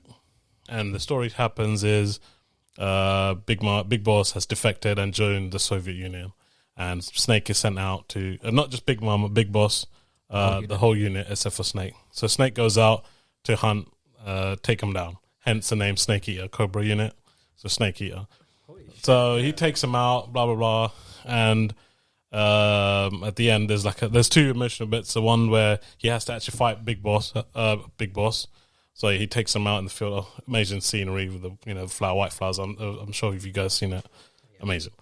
And at the end, he beats her, and some other more twists and turns happening. And at the very end, so he gets a title. He's killed Big Boss. He gets a title, Big Boss. And you find out that what's actually happened was Big Boss, who his mentor or lover, they kind of make it out like she has like a mother relationship with Solid Snake, but it's weird, like really like a mentor. Figure, mother figure, whatever. Yeah, like and he throughout the whole thing, every time he meets her, why did you defect? Why did you defect? Because she's like she's like the best of the best soldier for America. And he's like always questioning, why has she done that? Why has she done that? And what you find out is what happened in the beginning was there's like little snippets. Always, it's cleverly done. It's so masterfully done. Deep, yeah. So in the beginning, there's a phone call that happens between the presidents of Russia and America. Right? America. It's about why is your ship in Soviet borders? Blah blah blah. So that was like the beginning bit. So what's happened is they got caught spying America. So what they said is, oh, we didn't spy. One of our elite soldiers defected to you. That's why there was it wasn't us. So that was the kooks. So her mission was to pretend to defect to the Soviet unit. That was her final mission. To pretend. So she was just for a country. Yeah. She had to do it for the country. Otherwise, it would have been like a bang-on war between America and Russia.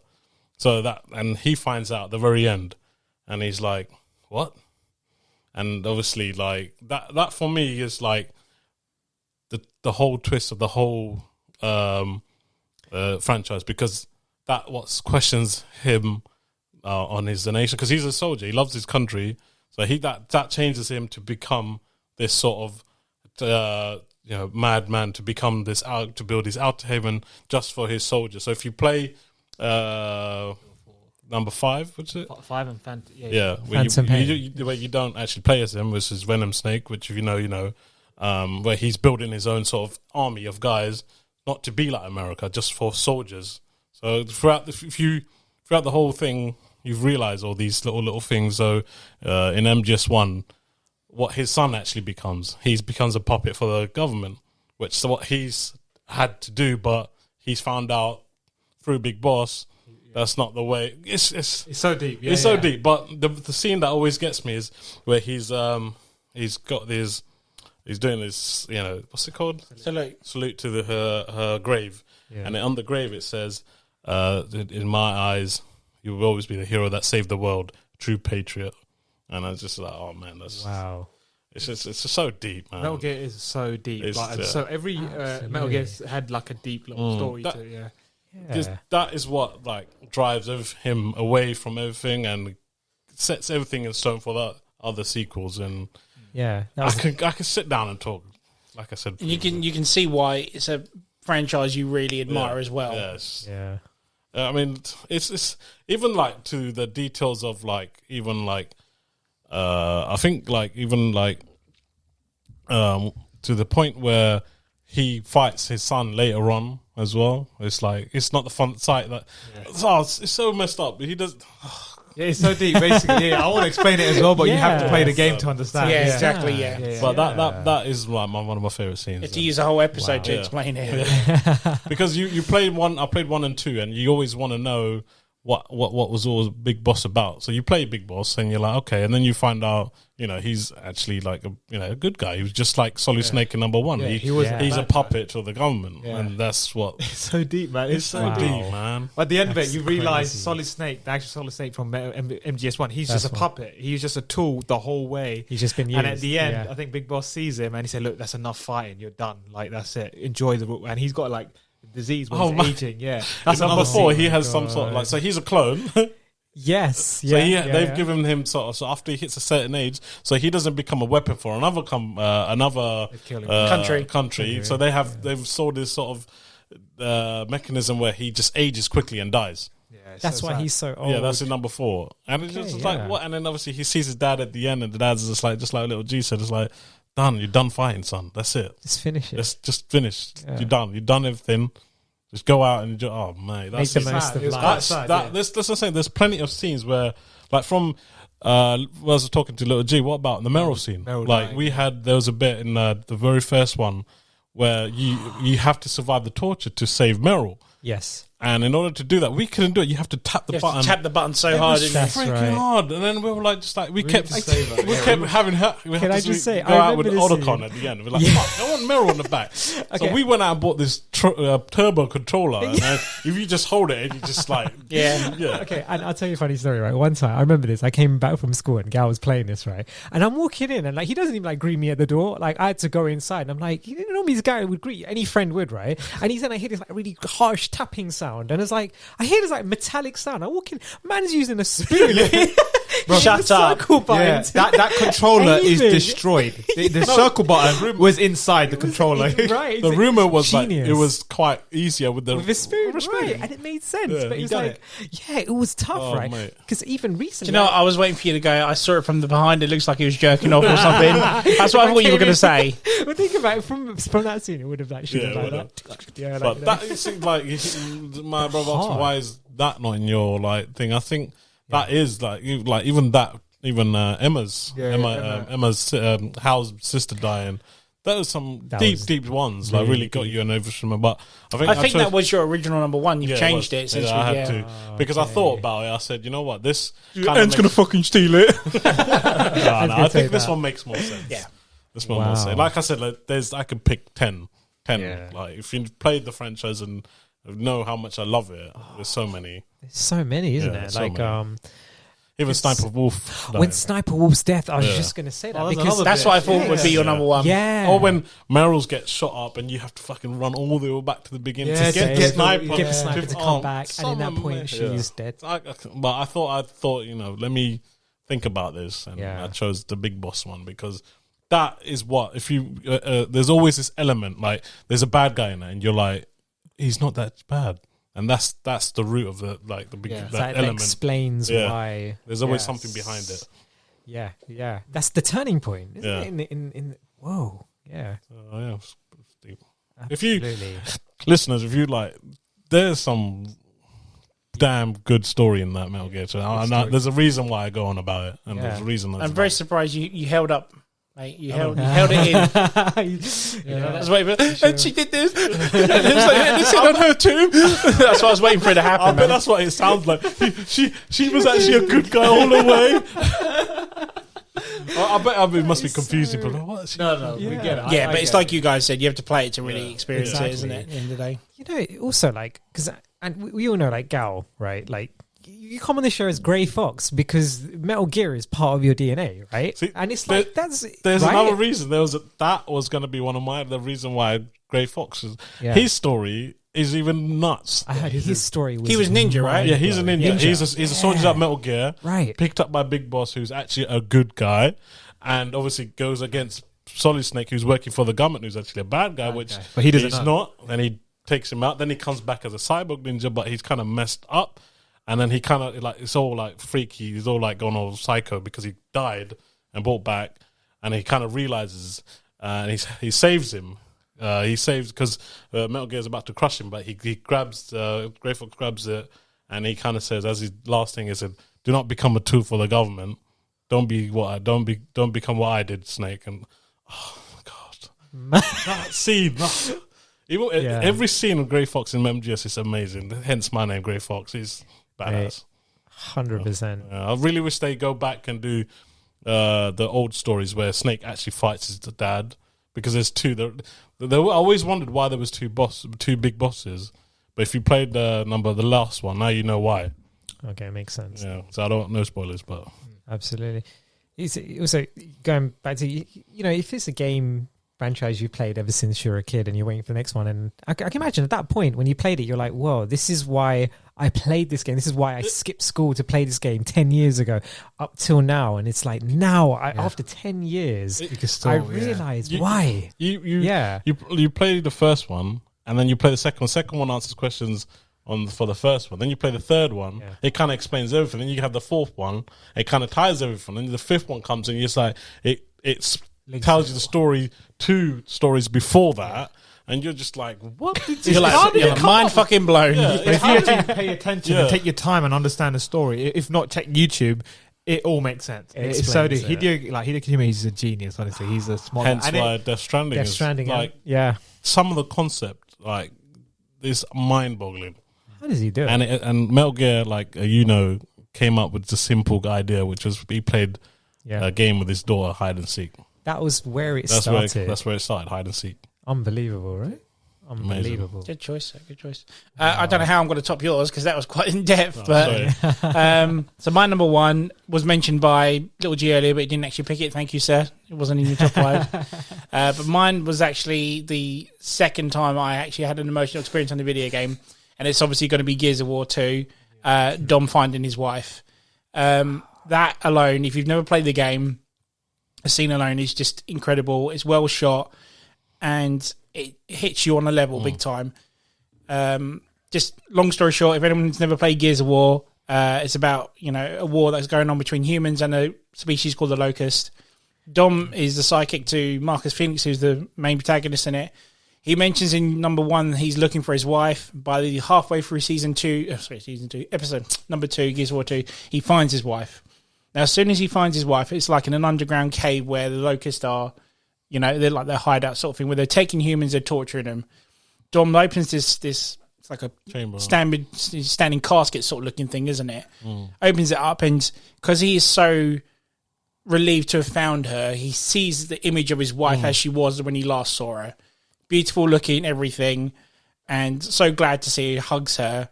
And then it turns to Marcus, and Marcus says, Dom, really look at her. And then she's all like, she's heavily been tortured to death, near enough. She's on the verge of life here. Looks like she hasn't eaten in a week. She's losing her hair, she's going blind, whatnot, and Dom is so.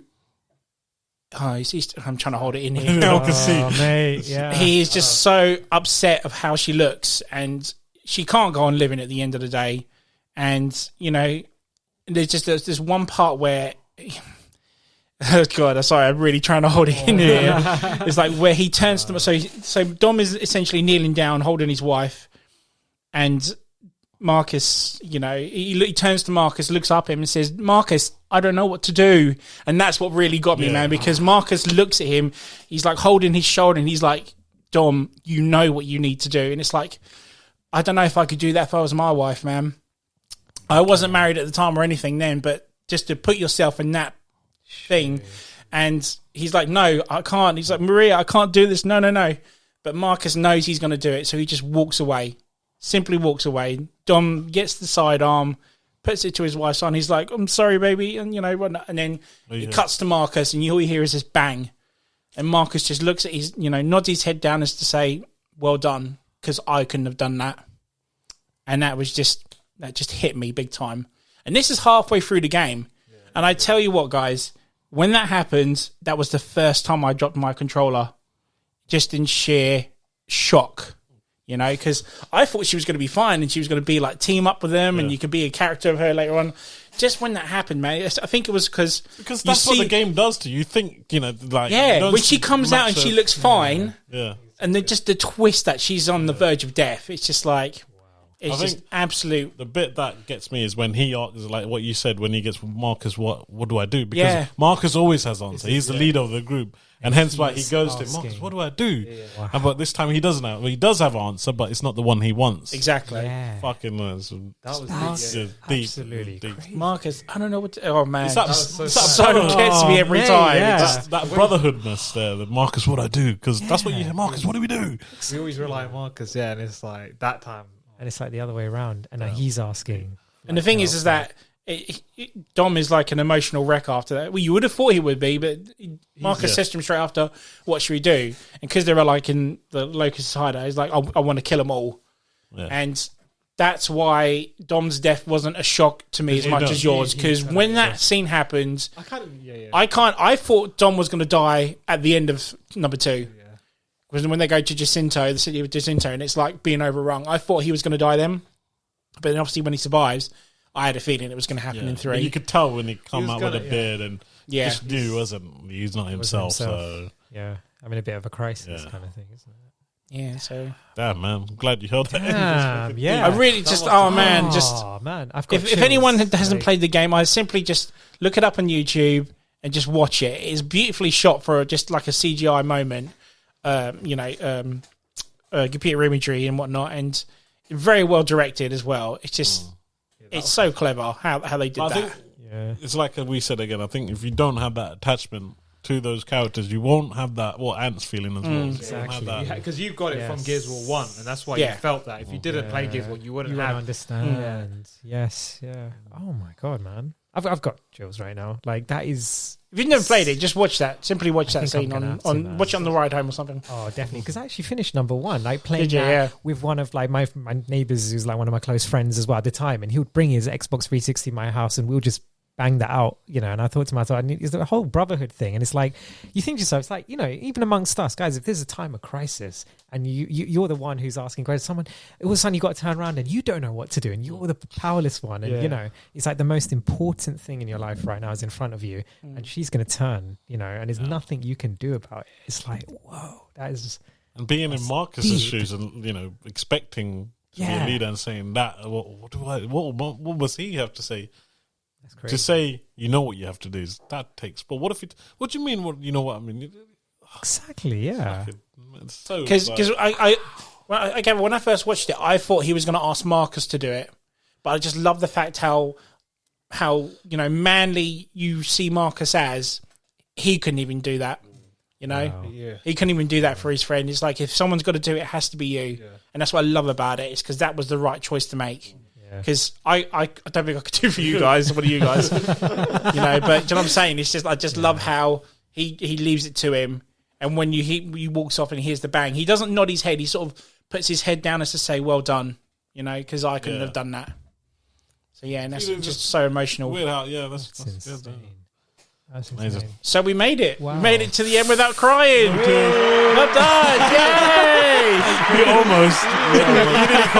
Almost, but no, didn't do it. But yeah, well done, guys. great. Well done. That was a damn good episode. Yeah, very good. That was Held it so all in good, at the man. end. Yeah. We made it to the end of season 2 as well. Oh, wow. You Can we just say, guys, What a like, way to end the how- season there. Yeah. You think about season 2, guys, right? The whole journey, Anne, when we started, I can't remember now, we started the season, were we in the studio or were we? Yeah, so when were, we right? when we essentially First recorded two. the first few episodes, I think it was September, October. Yeah.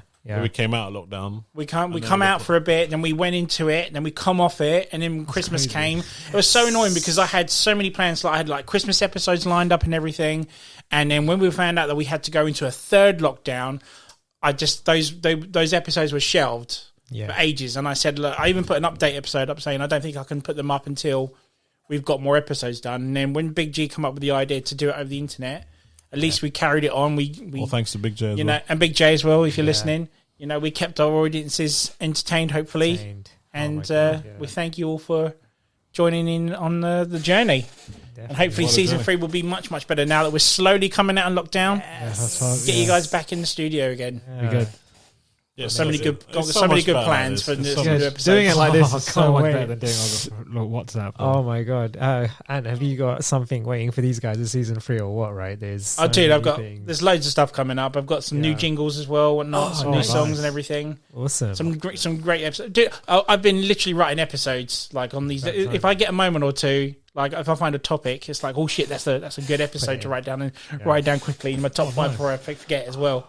so cool. So yeah, we've got some good stuff coming. But I thank you guys as well for helping out with the season as well. I really do appreciate it.